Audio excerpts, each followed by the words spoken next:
Okay, तो आज हम स्टार्ट करेंगे सर्च इंजन ऑप्टिमाइजेशन। तो ये हमारा पहला मॉड्यूल है।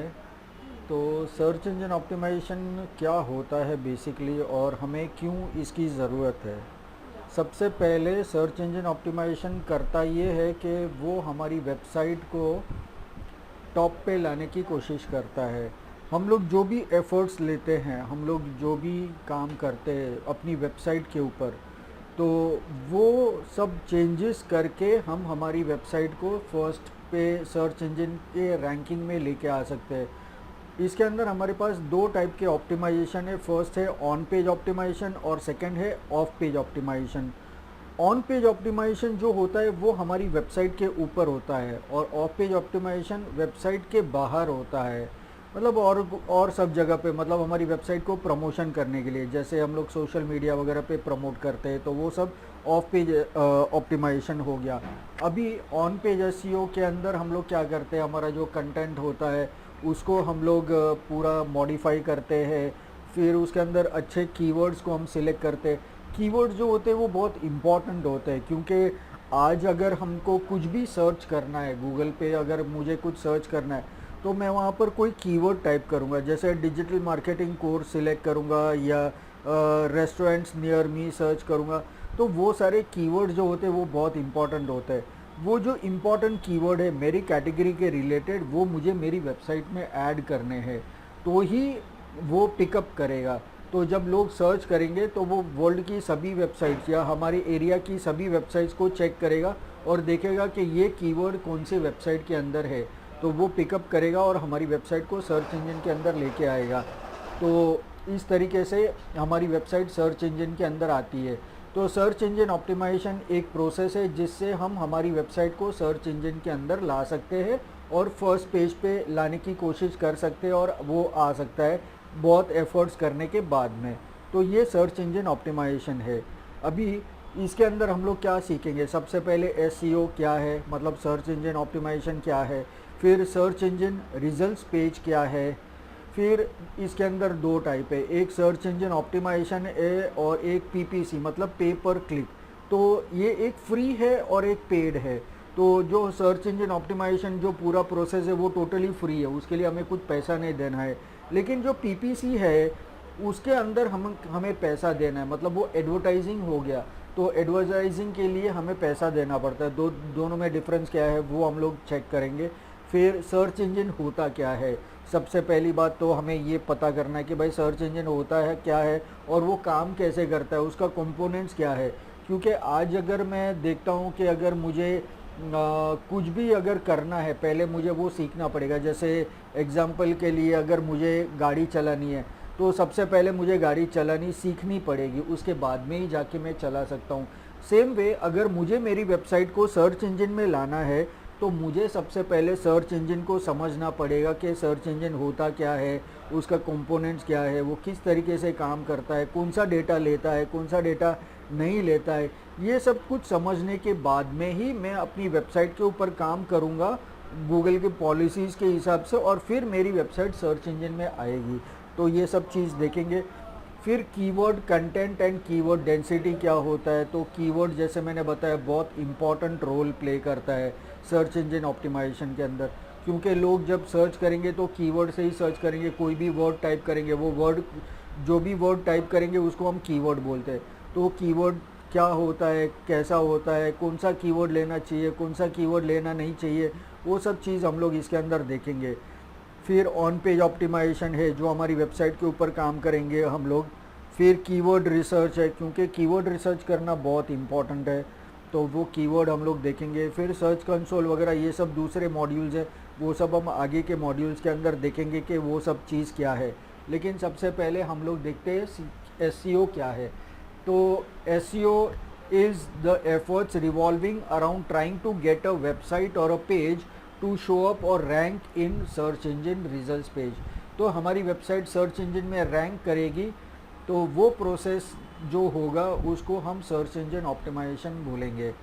अभी ये जो पेज आता है, जब भी हम लोग कुछ भी सर्च करते हैं उसके बाद में जो पेज आता है उसको हम लोग सर्च इंजन रिजल्ट्स पेज बोलेंगे।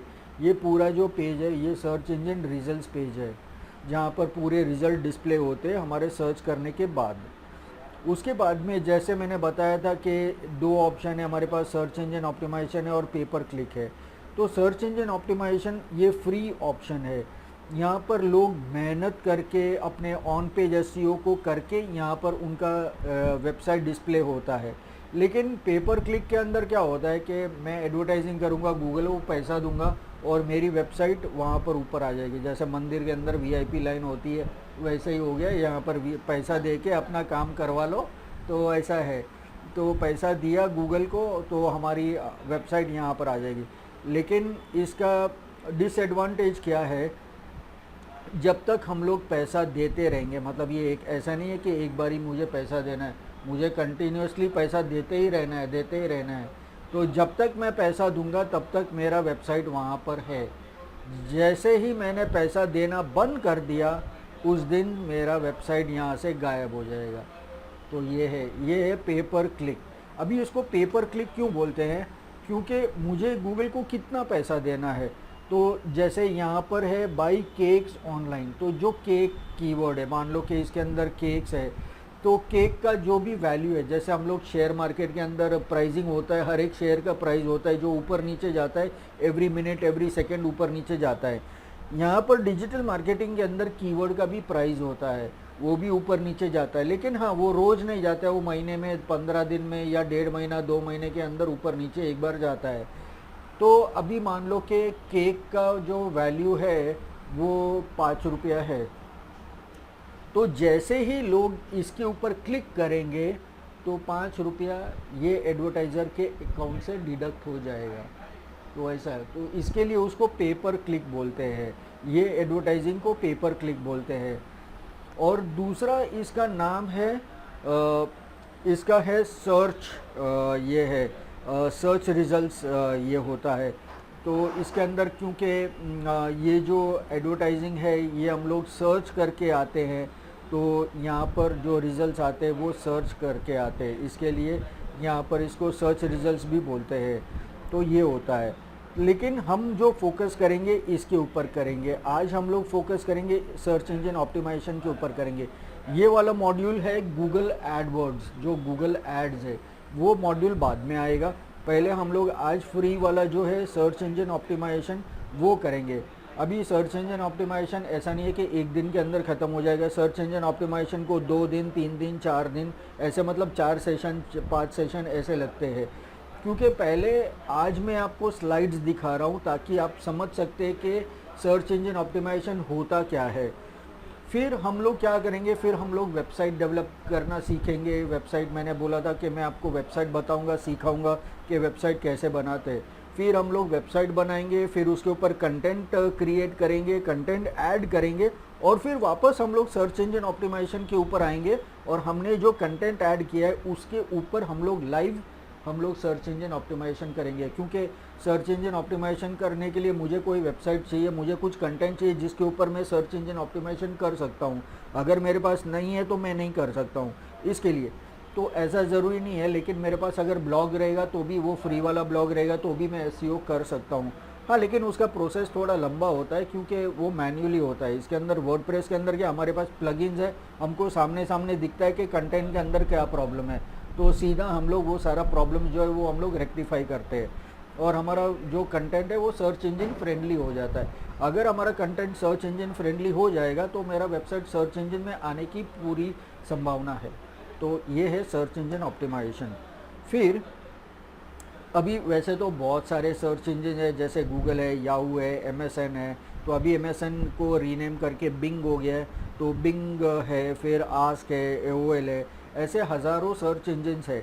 तो ये सर्च इंजन काम क्या करता है, सर्च इंजन जो है वो हम जो भी सर्च करते हैं वो पूरी दुनिया में जितने वेबसाइट्स है उसके रिलेटेड वो टर्म के जितने भी वेबसाइट्स है वो सारे वेबसाइट्स हमको रिजल्ट्स में बताएंगे।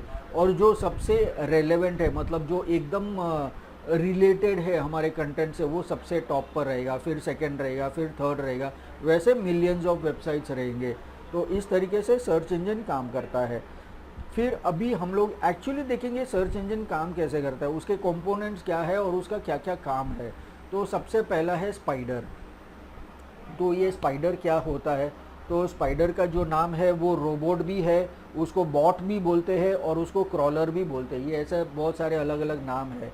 याहू का जो बॉट है उसको हम स्लर्प बोलते हैं, SLURP, स्लर्प। कंपोनेंट क्या क्या काम करता है सर एग्जैक्टली? वही मैं समझा रहा हूँ कि ये कंपोनेंट्स का क्या क्या काम है।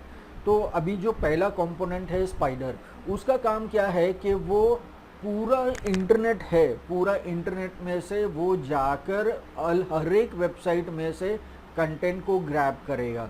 वो जितने भी लिंक्स है, इंटरनल लिंक्स है, एक्सटर्नल लिंक्स है, जो भी लिंक्स है वो कलेक्ट करेगा। अभी मेरी वेबसाइट पे मान लो 50 लिंक है, वो सारे 50 लिंक कलेक्ट करेगा और फिर वो सर्च इंजन के पास लेके जाएगा और सर्च इंजन के डेटाबेस के अंदर ऐड करना है हमें, ताकि जब लोग सर्च करें तो हमारी वेबसाइट वहाँ पर आएगा। तो सबसे पहला हमारा काम है कि हमारी वेबसाइट को सर्च इंजन में ऐड करना। तो अभी ये स्पाइडर पूरा लिंक्स कलेक्ट करता है, सारी वेबसाइट को क्रॉल करके पूरा कंटेंट को कलेक्ट करता है। उसके बाद में नेक्स्ट प्रोसेस होता है वो है क्रॉलिंग। अभी ये जो कलेक्टेड डेटा है उसमें से जितने भी लिंक्स है वो सब लिंक्स पहले चेक करेगा कि भाई ये जो कंटेंट है वो हमारे डेटाबेस में ऑलरेडी है कि नहीं है। अगर वो लिंक कंटेंट हमारे वेबसाइट के अंदर है तो वो कंटेंट को छोड़ देगा, क्योंकि गूगल चाहता है कि हमारे सर्च इंजन के अंदर कोई भी डुप्लीकेट कंटेंट नहीं चाहिए, स्पैम वगैरह ऐसा कुछ नहीं चाहिए, तो डुप्लीकेट कंटेंट को छोड़ देगा। हाँ, अगर मेरा कंटेंट ओरिजिनल है तो ओरिजिनल कंटेंट पिकअप करके सर्च इंजन के डेटाबेस में स्टोर कर देगा। तो इसमें से हम लोग ये सीखते हैं कि जब हम लोग वेबसाइट बनाते या कुछ भी कंटेंट बनाते तो वो ओरिजिनल होना चाहिए, इधर उधर से कॉपी करके नहीं चलता है। पहले के ज़माने में चलता था, मतलब आज से 15-20 साल पहले जब हम लोग वेबसाइट बनाते थे तो लोगों को वेबसाइट बनाना है लेकिन कंटेंट कैसे क्रिएट करना वो किसी को मालूम नहीं था। तो क्या करते थे, 50 वेबसाइट या 10-15 वेबसाइट में से कंटेंट ढूंढते थे, उसको मिक्स करते थे, उसका थोड़ा बहुत मॉडिफाई करके अपना वेबसाइट के अंदर ऐड कर देते थे, तो उनका काम आसान हो जाता। तो लेकिन वो चलता था, तो वो टाइम पर गूगल का ऐसा कुछ इशू नहीं था, गूगल में अपना वेबसाइट आ जाता था आराम से। लेकिन आज कंपटीशन इतना बढ़ गया है कि इतने रोज़ के हज़ारों नए वेबसाइट बनते हैं।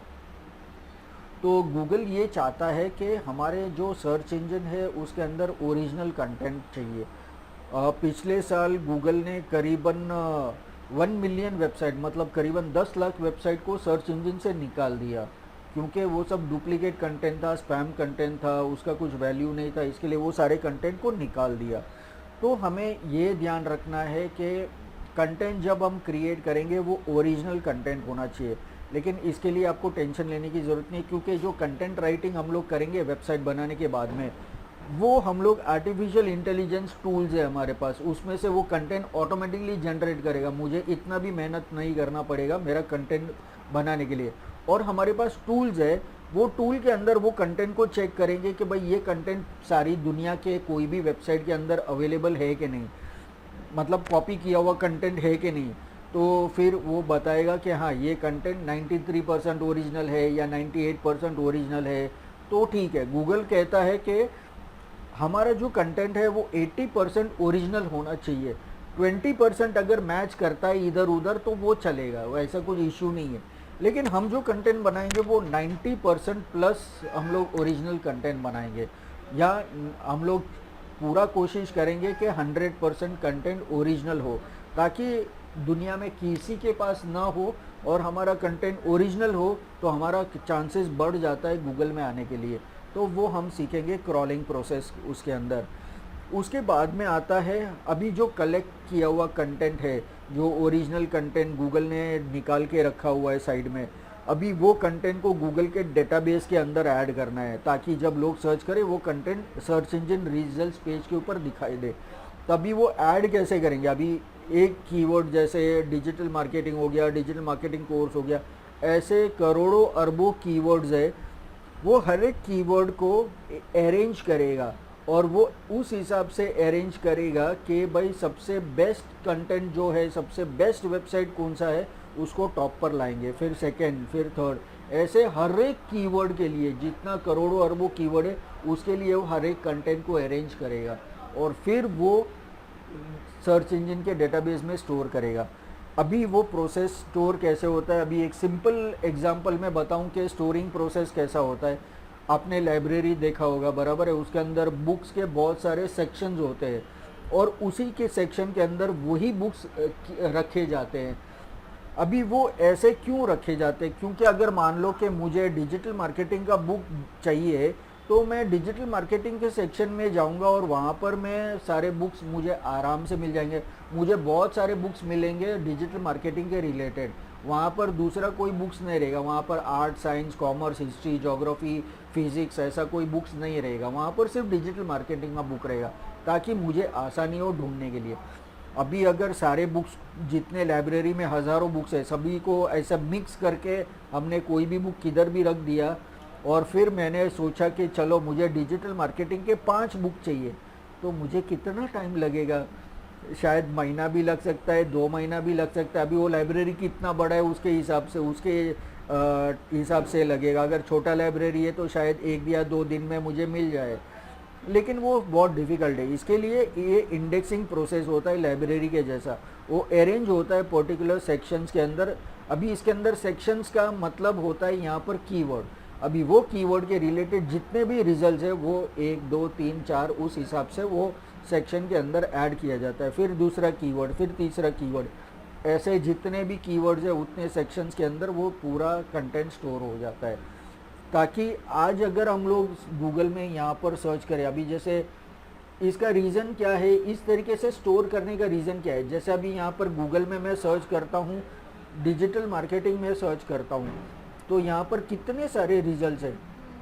अभी ये कितने हैं, यूनिट्स 10, 100,000, 10,000, लाख, 10 लाख, करोड़, 10 करोड़, 100 करोड़, 340 करोड़ रिजल्ट्स है, बराबर है। और ये रिजल्ट्स को ढूंढने के लिए कितना टाइम लगा? 0.43, मतलब आधा सेकंड लगा। आधा सेकंड के अंदर 340 करोड़ रिजल्ट्स हमको मिल गया। अभी वो सारे रिजल्ट्स अगर इकट्ठा करके स्टोर किया होता तो हमको कभी मिलता था? वो पूरा दिन लगता था। ये आधे सेकंड के अंदर हमको सब बता दिया। ये इसीलिए इसको इंडेक्सिंग प्रोसेस होता है। इसीलिए हमको ये इंडेक्सिंग प्रोसेस, वो तो ऐसे ऑटोमेटिक है, हमको कुछ नहीं करना है, वो गूगल को करना है। वो गूगल ने प्रोग्राम किया हुआ है, उसी हिसाब से स्टोर हो जाएगा। लेकिन कहने का मतलब है कि वो सब अरेंज होता है, इंडेक्सिंग होता है, उसके बाद में स्टोर होता है। तो ये हो गया हमारा इंडेक्सिंग प्रोसेस। अभी हमको सर्च इंजन को हमने समझ लिया कि सर्च इंजन के अंदर हमको करना क्या है।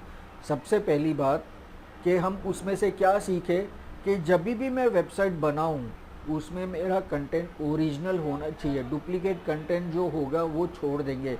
अगर मेरा वेबसाइट पूरा डुप्लीकेट कंटेंट से भरा हुआ है तो मेरा वेबसाइट ज़िंदगी में कभी भी सर्च इंजन में नहीं आएगा। लोग डिजिटल मार्केटिंग कोर्स सर्च करेंगे तो मेरा वेबसाइट कभी भी नहीं आएगा, क्योंकि मेरा वेबसाइट के अंदर डुप्लीकेट कंटेंट है, तो गूगल वो नहीं पिकअप करेगा।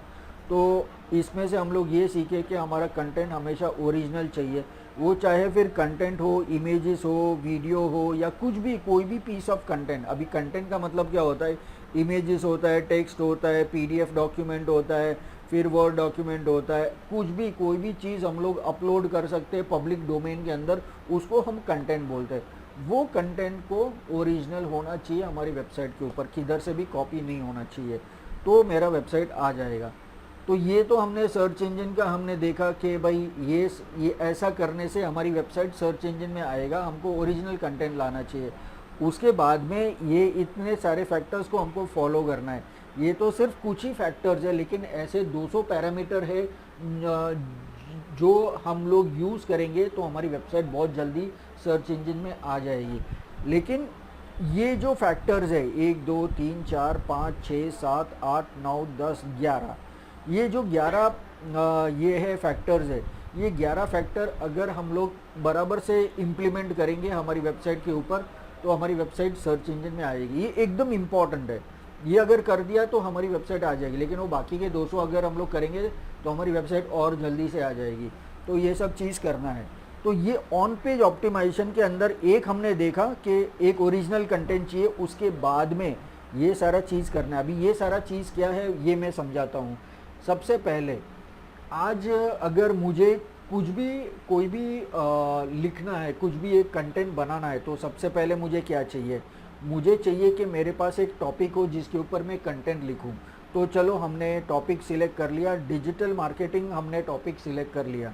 तो यहाँ पर मैं पूरा लिख देता हूँ, डिजिटल मार्केटिंग मैंने लिख दिया कि डिजिटल मार्केटिंग ट्रेंड्स। तो डिजिटल मार्केटिंग ट्रेंड्स के ऊपर मैं एक ब्लॉग लिखूंगा, ये हो गया। अभी मैं ये सोचूंगा कि डिजिटल मार्केटिंग ट्रेंड्स का जो टॉपिक है उसके रिलेटेड कौन से कीवर्ड्स है जो मैं अपने कंटेंट में ऐड कर सकता हूँ। तो डिजिटल मार्केटिंग तो वैसे काफ़ी बड़ा है, तो सबसे पहले इसके अंदर मैं कीवर्ड लिखूंगा, डिजिटल मार्केटिंग होना चाहिए, ये अपना मेन कीवर्ड है। तो ये एक कीवर्ड होना चाहिए, उसके रिलेटेड और क्या होना चाहिए? मार्केटिंग होना चाहिए। फिर बाद में सोशल मीडिया भी डिजिटल मार्केटिंग का पार्ट है।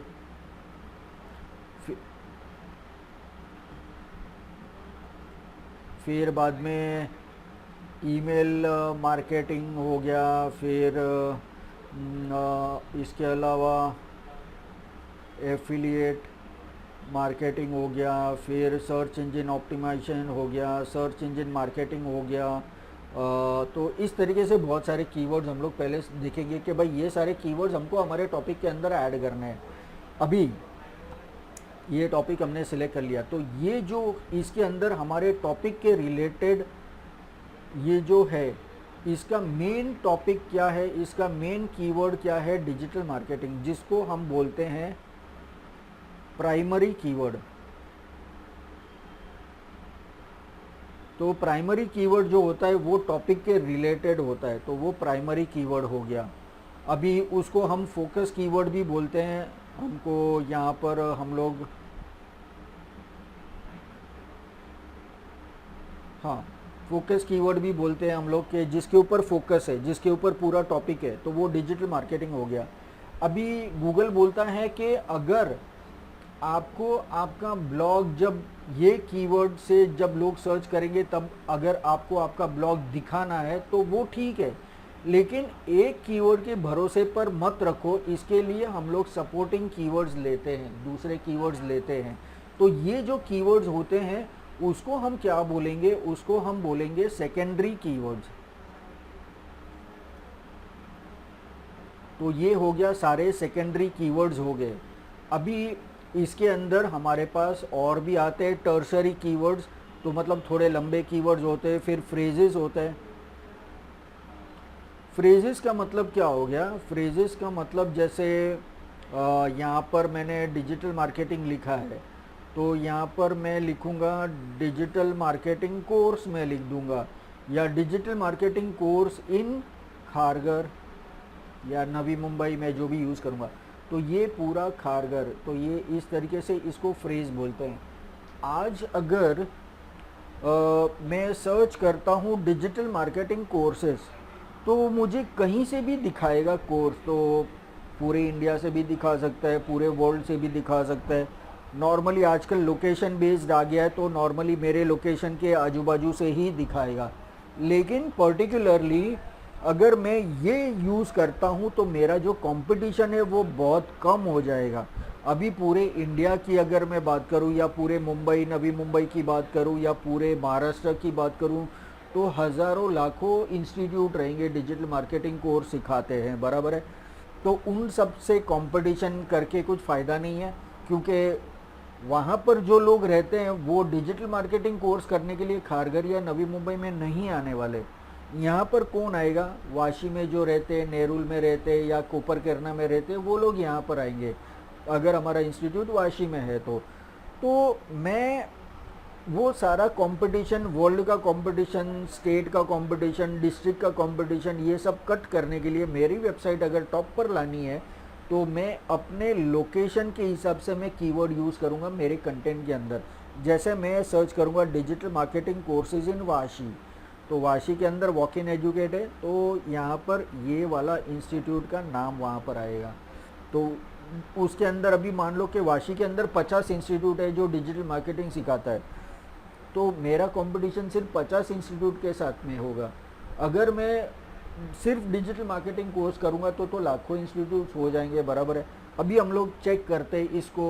अभी यहाँ पर मैं सिलेक्ट करता हूँ digital marketing courses in Kharghar जो है, ये मैं सिलेक्ट करता हूँ और मैं यहाँ पर गूगल में सर्च करता हूँ digital marketing course is in Kharghar. तो यहाँ पर देखो कितना है, 6,86,000, लेकिन इतने इंस्टीट्यूट्स नहीं हैं। तो या फिर मैं यहाँ पर सर्च करूँगा digital marketing institutes in Kharghar.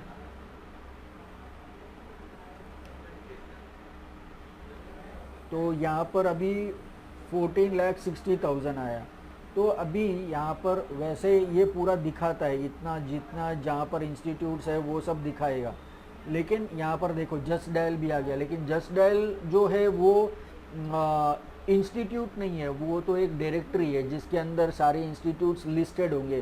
तो वो भी आ गया, ये एक इंस्टीट्यूट है, ये एक इंस्टीट्यूट है, ये एक इंस्टीट्यूट है। तो ऐसे काफ़ी सारे इंस्टीट्यूट, ये सुलेखा भी डायरेक्टरी है, उसको भी नहीं है। तो ऐसे हज़ारों लाखों ऐसे डायरेक्टरीज और दूसरे वेबसाइट्स आते रहेंगे।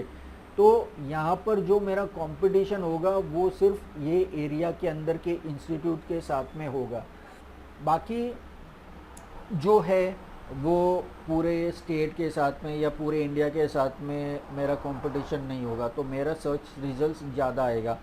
आज मान लो कि आपको, अभी आपका ही एग्जांपल लेता हूँ मैं, अब मुझे पता नहीं, आप ही मुझे बताइए कि जब आपको डिजिटल मार्केटिंग कोर्स करना था तो आपको ये वॉक इन एजुकेट कैसे मिला? सर नेट से मिला, बराबर है। आपने कुछ सर्च किया रहेगा और आप वाशी सर्च किया था, बराबर है। तो उसके अंदर ये रिज़ल्ट आया, तभी आप यहाँ पर आए। अभी मान लो कि उन्होंने ये कीवर्ड यूज़ किया है डिजिटल मार्केटिंग इंस्टीट्यूट इन वाशी, तभी आपको वो मिला। अगर उन्होंने ऐसा वाशी यूज़ नहीं किया होता था अपने वेबसाइट में या किधर भी, तो आपको ये इंस्टीट्यूट नहीं मिलता था। तो वो एरिया के अंदर आपको वो मिलेगा। तो इसके लिए ये जो अपना जो कीवर्ड्स है, ये कीवर्ड को ऐसा फ्रेजेस यूज़ करेंगे तो उसको रैंक करना बहुत आसानी हो जाएगी, क्योंकि दूसरे के साथ में तो हमारा कंपटीशन है ही नहीं भाई। पुणे के इंस्टीट्यूट के साथ में हमारा क्या कंपटीशन? पुणे से कोई स्टूडेंट आने वाला नहीं है यहाँ पर, या मुंबई का कोई स्टूडेंट नवी मुंबई में नहीं आने वाला है। मुंबई में बहुत सारे इंस्टीट्यूट्स है। तो मैं ये फ्रेजेस यूज़ करूँगा ताकि लोगों को एग्जैक्टली वही मिले जो उनको चाहिए और उनके पास में। या तो फिर हम लोग सर्च करेंगे डिजिटल मार्केट के institutes near me, digital marketing courses near me, ऐसा हम लोग सर्च करेंगे तो मेरे बाजू में जितने भी रहेंगे वो सारे मुझे दिखाई देंगे। तो ये सारे कीवर्ड्स इस तरीके से हम लोग यूज़ करते हैं। अभी ये सब कीवर्ड्स बताने के पीछे का कारण क्या है? ये जो ऑन पेज एसईओ है ना, ये सब जगह पर हमको हमारे प्राइमरी कीवर्ड्स ऐड करने हैं। ये सारे एक एक कड़ी मैच होती जाएगी ना, तभी हमारी वेबसाइट का एसईओ कंप्लीट होगा और गूगल को पता चलेगा कि अच्छा यहाँ पर अगर digital marketing course in Vashi करना है तो ये वाला इंस्टीट्यूट है जिसने सब जगह पर ये यूज़ किया हुआ है, तो वो सर्च इंजन रिजल्ट्स में आएगा।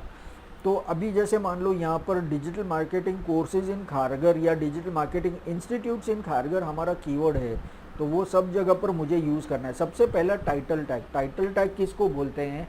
अभी जैसे यहाँ पर ये जो वेबसाइट है, यहाँ पर हमने डिजिटल मार्केटिंग इंस्टीट्यूट्स वगैरह जो है, या हम लोग यहाँ पर एक सेफर साइड के लिए हम लोग डिजिटल मार्केटिंग सर्च कर लेते हैं। तो ये जो ब्लू कलर का है वो उसको टाइटल बोलते हैं। अभी हमने सर्च किया है डिजिटल मार्केटिंग, तो यहाँ पर डिजिटल मार्केटिंग वाला कीवर्ड आ गया। फिर यहाँ पर ये देखो डिजिटल मार्केटिंग इसके अंदर भी है, डिजिटल मार्केटिंग इसके अंदर भी है, डिजिटल मार्केटिंग इसके अंदर भी है, इसके अंदर भी है, इसके अंदर भी है। सब जगह पर आप कोई भी ले लो, कोई भी टॉपिक, कोई भी रिजल्ट उठा के देख लो, उसके अंदर डिजिटल मार्केटिंग रहेगा। मतलब अपना पहला क्राइटेरिया फुलफिल हो गया कि हमने टाइटल में यूज़ किया है। तो ये जो टाइटल होता है, टाइटल के अंदर हमारा फोकस कीवर्ड होना चाहिए, वो चाहे जो भी हो। वो हमारा जैसे डिजिटल मार्केटिंग इंस्टीट्यूट इन वाशी हो या खारगर हो, ऐसा वो सब इसके अंदर होना चाहिए। ये हो गया हमारा पहला क्राइटेरिया फुलफिल हो गया। दूसरा क्राइटेरिया डिस्क्रिप्शन। तो ये जो डिस्क्रिप्शन होता है ये वाला है, इसको हम डिस्क्रिप्शन बोलते हैं। ये जितने भी है वो सारे डिस्क्रिप्शन बोलते हैं इसको। और एसईओ के लैंग्वेज के अंदर इसको मेटा टाइटल और इसको मेटा डिस्क्रिप्शन बोलते हैं। तो अभी ये देखो यहाँ पर सब जगह पर डिस्क्रिप्शन में भी अपना प्राइमरी कीवर्ड है।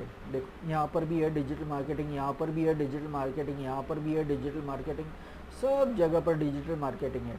तो अपना सेकंड क्राइटेरिया भी फुलफिल हो गया। फिर तीसरा ऑप्शन है यूआरएल। यूआरएल मतलब ये जो अपना लिंक है उसके अंदर भी अपना फोकस कीवर्ड होना चाहिए। तो चलो इसको ओपन करके देखते हैं।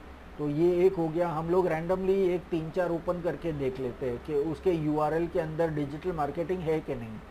तो हमने ये 4 वेबसाइट खोला है, तो इसके यूआरएल में चेक करते हैं। देखो यहाँ पर डिजिटल मार्केटिंग है यूआरएल के अंदर, तो ये क्राइटेरिया मैच हो गया। इसको देखते हैं, इसके अंदर भी डिजिटल मार्केटिंग है, इसको देखते हैं, इसके अंदर भी डिजिटल मार्केटिंग है, इसको देखते हैं, इसके अंदर भी डिजिटल मार्केटिंग है। इन लोग ने 2 बार यूज़ किया है तो और भी अच्छा है।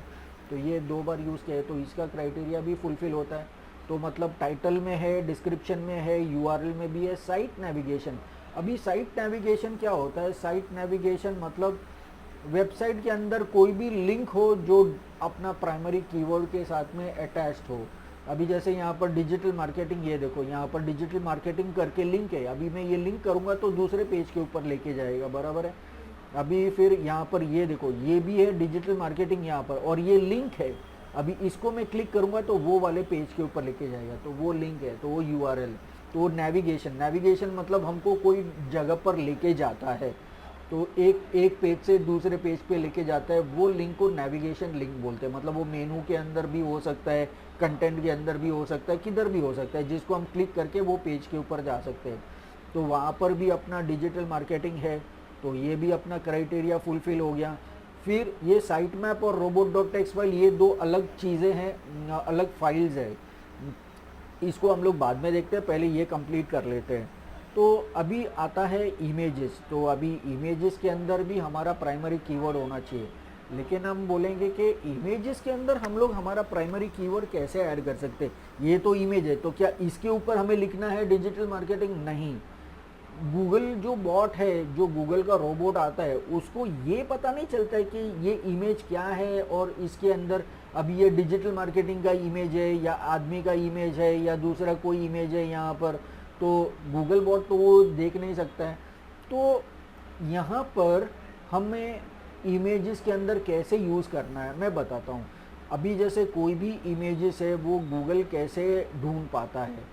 तो यहाँ पर मैं इमेजेस का फोल्डर ओपन करता हूँ। यहाँ पर हाँ, तो यहाँ पर देखो हर एक इमेज का एक नाम है। ये 21 डेज है, ये एफिलिएट मार्केटिंग है, आर्टिफिशियल इंटेलिजेंस है, ये आर्टिफिशियल इंटेलिजेंस इन मार्केटिंग है। यहाँ पर बैकलिंक्स है, बेस्ट ब्लॉगिंग टिप्स है, बेस्ट मार्केटिंग स्ट्रेटेजीज है, ब्लॉग बैनर है, फिर यहाँ पर ब्लू टिक है, बिजनेस एजुकेशन है, क्लासरूम है।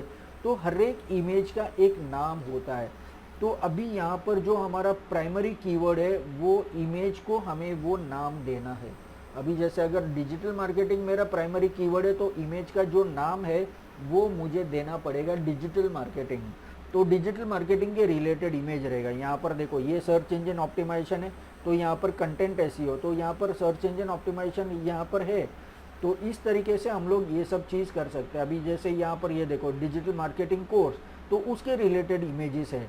फिर यहाँ पर देखो डिजिटल मार्केटिंग ट्रेंड्स, तो ये उसके रिलेटेड इमेज है। डिजिटल इनोवेशन है, डिजिटल मार्केटिंग चैनल्स है, तो यहाँ पर ये बहुत सारे चैनल्स दिखाई दे रहे हैं। तो इस तरीके से उसका नाम हमें यूज़ करना है। तो इमेजेस के लिए भी नाम हमें यूज़ करना है। फिर दूसरा आता है हेडिंग्स। अभी हेडिंग्स मतलब जब भी हम लोग कुछ ब्लॉग लिखते हैं, उसके अंदर कुछ पैराग्राफ्स लिखते हैं, उसके ऊपर हेडिंग्स होते हैं। तो वो हेडिंग के अंदर भी हमारा प्राइमरी कीवर्ड होना चाहिए। अभी जैसे मैं कोई भी चेक कर लेता हूँ यहाँ पर, जैसे चलो देखते हैं। हाँ देखो यहाँ पर देखो ये है हिस्ट्री है, ये जो है ये अपना हेडिंग है। यहाँ पर भी ये हेडिंग है, फिर यहाँ पर भी ये हेडिंग है। तो गूगल बोलते हैं कि हर 300 वर्ड के बाद में एक हेडिंग होना चाहिए, ताकि आपको पता चले कि ब्लॉग के अंदर क्या चल रहा है, कौन सा टॉपिक चल रहा है।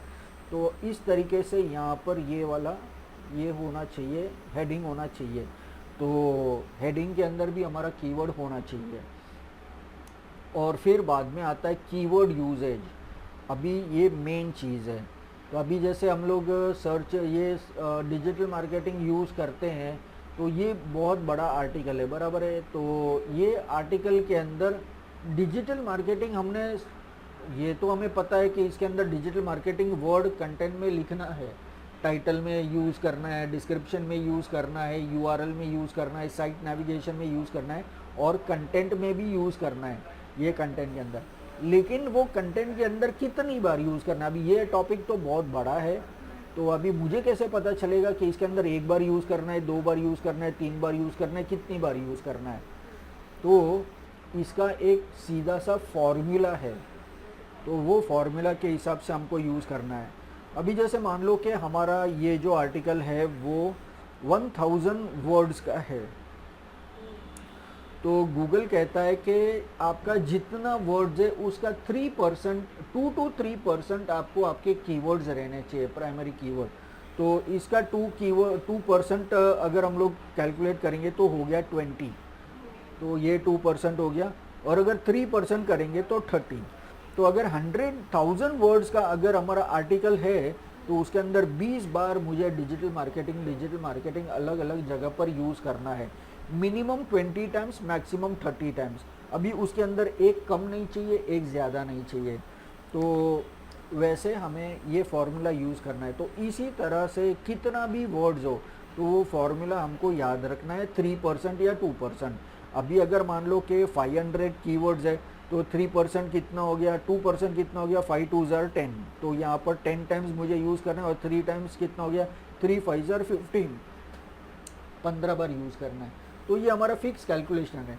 फिर चाहे आर्टिकल 300 वर्ड का हो या 3000 वर्ड का हो, हमारा फॉर्मूला फिक्स रहेगा, उतनी बार मुझे मेरा कंटेंट यूज़ करना है। अभी दूसरी बात, ये जो है मान लो कि 20 बार यूज़ करना है, 30 बार यूज़ करना है, चलो वो तो ठीक है। लेकिन वो जो 20 बार 30 बार मुझे एक छोटे से कंटेंट के अंदर मुझे एक साथ में ऐड करके छोड़ दो और बाकी पूरे कंटेंट के अंदर डिजिटल मार्केटिंग किधर भी नहीं है, ऐसा नहीं चाहिए। यूनिफॉर्मली स्टार्टिंग से लेके एंड तक पूरे कंटेंट के अंदर डिजिटल मार्केटिंग होना चाहिए। हाँ, ऐसा नहीं है कि भाई मैंने एक पैराग्राफ के अंदर पूरे के पूरे 10 बार ऐड कर दिए तो मेरा काम हो गया, नहीं, और बाकी 4 पैराग्राफ के अंदर कुछ भी नहीं है, ऐसा नहीं होना चाहिए। हर एक पैराग्राफ के अंदर 1 या 2 टाइम वो होना चाहिए। कितना बड़ा पैराग्राफ है उस हिसाब से 1 टाइम ऐड कर सकते हैं, 2 टाइम ऐड कर सकते हैं, उस हिसाब से आपका कंटेंट, वो कीवर्ड जो है वो आपके पैराग्राफ में अंदर होना चाहिए। तो वैसा ये उसका फॉर्मूला है। तो वो हो गया कीवर्ड यूजेज हो गया। हाँ बोलिए ना। सर जैसे कि अभी आप ये सब जो बोले कि ये वो सर्च इंजन के ठीक है, जो जैसे कि हम लोग को इंस्टीट्यूट फिजिकली ढूंढते हैं, ठीक है। हाँ। लेकिन जो जो कोर्स मान लीजिए कोई ऑनलाइन करना चाह रहा है, हाँ। ताकि जो ऑनलाइन किसी को पढ़ाना चाहता है, हाँ। ठीक है, अपने इंस्टीट्यूट करना चाहता है, तब उसके ऊपर ये सब कितना अप्लाई होगा? जितना कि अभी आप जो काउंटिंग बताए ना, हाँ। उसका वो कहाँ तक आएगा? सबके लिए ये स्टैंडर्ड फार्मूला है। मैं कुछ सर्च कर रहा हूँ या मुझे कुछ देना है, मैं जो भी कंटेंट क्रिएट करता हूँ उसके लिए फार्मूला फिक्स्ड है। और ये जितनी भी चीज़ें हम लोग सीख रहे हैं वो सारी चीज़ें सभी कंटेंट के अंदर वो अप्लाई होगा। और जैसे कि आप बोले कि जैसे कि किसी को वार्षिक लिए इंस्टीट्यूट चाहिए, हाँ। वो वार्षिक लिया, ठीक हाँ। है। बट मान लीजिए जो ऑनलाइन करता तो वो तो प्लेस को वो कैसे करेगा कि कोई online digital marketing institutes in Vashi या online digital marketing courses in Kharghar, वैसे सर्च करेगा ना। कीवर्ड चाहे कोई भी हो, ऑनलाइन हो या ऑफलाइन हो, उससे कुछ लेना देना नहीं है। हमारा लेना देना है कंटेंट के साथ में, और कंटेंट का फॉर्मूला हमें याद रखना है। फिर आप ऑनलाइन हो, ऑफलाइन हो, या फिर आप खाना पीना सर्च कर रहे हो, रेस्टोरेंट सर्च कर रहे हो, या एटीएम सर्च कर रहे हो, कोई नए शहर में जाके आपको रास्ता सर्च कर रहे हो, या कोई प्लेस सर्च कर रहे हो, फॉर्मूला सबके लिए सेम ही रहेगा, चाहे कोई भी हो, वो ऐसा होना चाहिए। तो ये हो गया हमारा कीवर्ड यूजेज के कितनी बार हमको हमारा कीवर्ड यूज़ करना है। अभी कीवर्ड डेंसिटी, अभी जैसे मैंने बताया कीवर्ड डेंसिटी मतलब कितना नज़दीक कितना दूर, उसको डेंसिटी बोलते हैं। तो अभी जैसे मैंने बताया डेंसिटी, अभी एक पैराग्राफ के अंदर 10 बार ऐड कर दिया तो डेंसिटी बहुत ज़्यादा हो जाएगी, तो वैसा नहीं करना है, वो स्पैम में गिना जाता है। तो वैसा नहीं होना चाहिए, यूनिफॉर्मली यूज़ करना चाहिए स्टार्टिंग से लेके एंड तक, तो अपना डेंसिटी बराबर रहेगा। तो वो कीवर्ड डेंसिटी होता है। फिर नेक्स्ट में आता है मोबाइल एसईओ। अभी मोबाइल एसईओ का क्या होता है, अभी जैसे हम लोग यहाँ पर सर्च करते हैं, यहाँ पर मैं गूगल में जाता हूँ, ये सब मैं बंद कर देता हूँ। अभी ये गूगल है, गूगल में मेरे पास दो ऑप्शन है सर्च करने के लिए। एक तो मैं यहाँ पर टाइप करके मैं सर्च करूँगा, दूसरा ऑप्शन है यहाँ पर वॉइस का ऑप्शन है। दो ऑप्शन है मेरे पास। आज की डेट के अंदर मोबाइल के अंदर लोग ज़्यादातर वॉइस से ही लोग सर्च करते हैं, कोई टाइप करता नहीं है, क्योंकि वो एक हमको फैसिलिटी दी गई है। तो यहाँ पर डेस्कटॉप के अंदर या लैपटॉप के अंदर, मतलब बड़े स्क्रीन के अंदर, यहाँ पर मैं टाइप करके कुछ सर्च करता हूँ और मैं वॉइस सर्च करके मैं सर्च करता हूँ। दोनों का रिज़ल्ट सेम होगा ऐसा ज़रूरी नहीं है, दोनों का रिज़ल्ट अलग अलग हो सकता है। फिर हम लोग मोबाइल को देखते हैं, स्मार्टफोन को हम लोग देखते हैं। तो स्मार्टफोन में भी दो ऑप्शन, मैं गूगल में टाइप भी कर सकता हूँ और मैं वॉइस सर्च से भी मैं सर्च कर सकता हूँ। तो वहाँ पर भी दो टाइप के रिज़ल्ट मिलेंगे, तो वो ज़रूरी नहीं है दोनों सेम होंगे। तो मतलब मेरे पास टोटल रिज़ल्ट कितने हो गए, 4 अलग अलग टाइप के रिज़ल्ट्स हो गए। कुछ वेबसाइट्स इसमें आ रही है, कुछ वेबसाइट्स इसमें आ रही है, कुछ वेबसाइट इसमें आ रही है, कुछ वेबसाइट इसमें आ रही है। लेकिन अगर मैंने मोबाइल एसईओ किया तो मेरी वेबसाइट सब में आएगी, क्योंकि वो डेस्कटॉप में भी आएगी, मोबाइल में भी आएगी। तो ये सब चीज़ है। तो इसके लिए अलग से क्या एसईओ करना है? वैसे तो ये एसईओ हम लोग सब कर ही रहे हैं, यहाँ पर ये सब चीज़ तो हम लोग कर ही रहे हैं। तो इसके लिए अलग से क्या करना है? अलग से कुछ नहीं करना है। सिर्फ हमारी जो वेबसाइट है उसके अंदर कुछ प्लगइन्स होते हैं, मतलब प्लगइन्स मतलब एक छोटे छोटे सॉफ्टवेयर्स होते हैं, वो हमें हमारे वेबसाइट के अंदर इंस्टॉल करने होते हैं, जो वॉइस के लिए वो काम करेंगे। तो वो एक्टिवेट हो जाएगा। अभी प्लगइन्स क्या होता है कि एक छोटा सा एप्लीकेशन जो हमारी वेबसाइट की फंक्शनैलिटी को बढ़ा देगा, तो वो प्लगइन हम लोग हमारी वेबसाइट के अंदर इंस्टॉल करेंगे, तो वो वॉइस सर्च के लिए भी काम करेगा। तो वॉइस सर्च का स्कीमा जो है वो हमें इंस्टॉल करना है, तो वो हो जाएगा। फिर हम लोग जो नॉर्मल एसईओ करते हैं वो दोनों के लिए, चारों के लिए वो बराबर परफेक्टली काम करेगा। तो ये हो गया मोबाइल एसईओ। दूसरी बात, अभी मैं कोई भी वेबसाइट खोलता हूँ तो ये स्क्रीन के ऊपर बराबर दिखाई देती है, लेकिन अगर मैं मोबाइल में देखता हूँ तो शायद बराबर ना दिखाई दे, कुछ स्क्रीन के बाहर जाता है, मुझे लेफ़्ट राइट करना पड़ेगा, तो वो सही नहीं है। मोबाइल एसईओ का मतलब हमारी जो वेबसाइट है वो पानी के जैसी होनी चाहिए। पानी के जैसे क्यों? क्योंकि पानी को हम कोई भी वेसल में के अंदर हम लोग पोर करते हैं तो उसका शेप ले लेता है। मैं पानी का बॉटल के अंदर है तो पानी, ये बॉटल का शेप ले लिया। अगर ग्लास में है तो ग्लास का शेप ले लिया, वाटी में ले लिया तो वाटी का शेप ले लिया, बाउल में ले लिया तो बाउल का शेप ले लिया पानी। तो हमारी वेबसाइट भी वैसी ही होनी चाहिए, कैसा भी स्क्रीन हो, हर एक वेबसाइट के ऊपर हमारी वेबसाइट परफेक्टली दिखनी चाहिए। अलग अलग स्क्रीन साइज़ होते हैं, अभी ये छोटा स्क्रीन है, ये बड़ा स्क्रीन है। फिर अगर मैं प्रोजेक्टर में लगाऊंगा तो बहुत बड़ा स्क्रीन हो जाएगा, तो मेरी वेबसाइट फटनी नहीं चाहिए। जैसे इमेजेस हम लोग बड़ा करते हैं तो फट जाते हैं, तो हमारी वेबसाइट फटनी नहीं चाहिए, एकदम क्लियरली दिखना चाहिए। और छोटे डिवाइसेस के अंदर भी हमारी वेबसाइट एकदम परफेक्टली दिखनी चाहिए। तो वो आता है मोबाइल एसईओ के अंदर। तो ये सारी चीज़ें मोबाइल एसईओ के अंदर भी, वो वॉइस सर्च आता है, मोबाइल का लेआउट आता है, ये फ्लूइडिटी टेस्ट होता है, वो सब हम लोग को एक परफेक्टली होना चाहिए। तो ये सब चीज़ मोबाइल एसईओ के अंदर आता है। अभी उसके बाद में यहाँ पर एरो है, तो एरो मतलब यहाँ पर वापस जाना है। लेकिन ये तो हमने कर लिया, ये सब तो हमने करके यहाँ पर लास्ट पहुँचे। इसका मतलब ये होता है कि एक बार हो गया ना तो हमको आराम से नहीं बैठना है कि भाई हमारा एसईओ हो गया, ऐसा नहीं है। अगर हम लोग सोचा कि चलो हमको 60 के स्पीड से जाना है, लेकिन पीछे कोई 70 का स्पीड से आ रहा है तो हमको ओवरटेक कर लेगा ना। तो सर्च इंजन का भी वही हिसाब है कि आज मेरा एसईओ हो गया है, दूसरे का भी एसईओ हो गया है, लेकिन वो कुछ अच्छा एसईओ कर रहा है, वो वापस कुछ रिसर्च कर रहा है, कुछ नया कीवर्ड्स देख रहा है जिसका वैल्यू ज़्यादा है और लोग ज़्यादा सर्च कर रहे हैं उसको, तो उसका वेबसाइट सबसे पहले दिखाई देगा, मेरा वेबसाइट बाद में दिखाई देगा। तो ये जो है ये कंटिन्यूस प्रोसेस है। मतलब ऐसा मैं नहीं बोल रहा हूँ कि हमको रोज़ करना है, 15 दिन में, महीने में, 2 महीने में एक बार चेक करना है कि भाई हम लोग जो कीवर्ड यूज़ किए हैं हमारी वेबसाइट के अंदर वो परफेक्ट कीवर्ड्स है कि नहीं। पहले अगर 1 लाख लोग सर्च करते थे उसको, तो आज वो सर्च कम तो नहीं हो गया, या अगर ज़्यादा है तो अच्छी बात है, हमारी वेबसाइट जल्दी से आएगी। तो ऐसे हमको ये सारी चीज़ें हमको चेक करनी है। जितने भी कीवर्ड्स हमने यहाँ पर यूज़ किए, तो ये एक कीवर्ड नहीं है, बाकी के कीवर्ड्स भी चेक करने हैं जो हमने हमारी वेबसाइट पे यूज़ किए। तो ये कंटिन्यूअस प्रोसेस है, वन टाइम प्रोसेस नहीं है।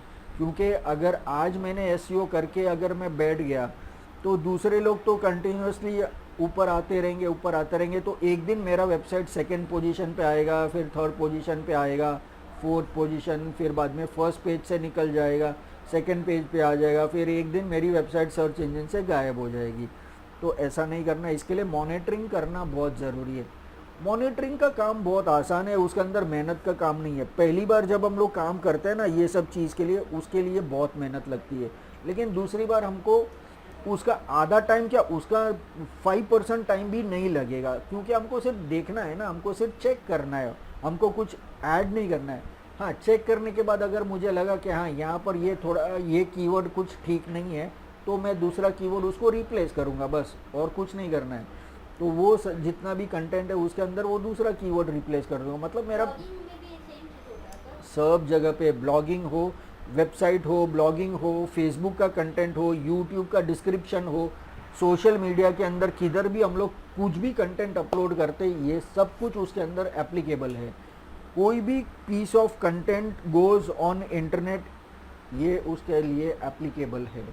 कोई भी चीज़ ऊपर जाता है इंटरनेट के ऊपर, वो सबके लिए ये एप्लीकेबल होता है।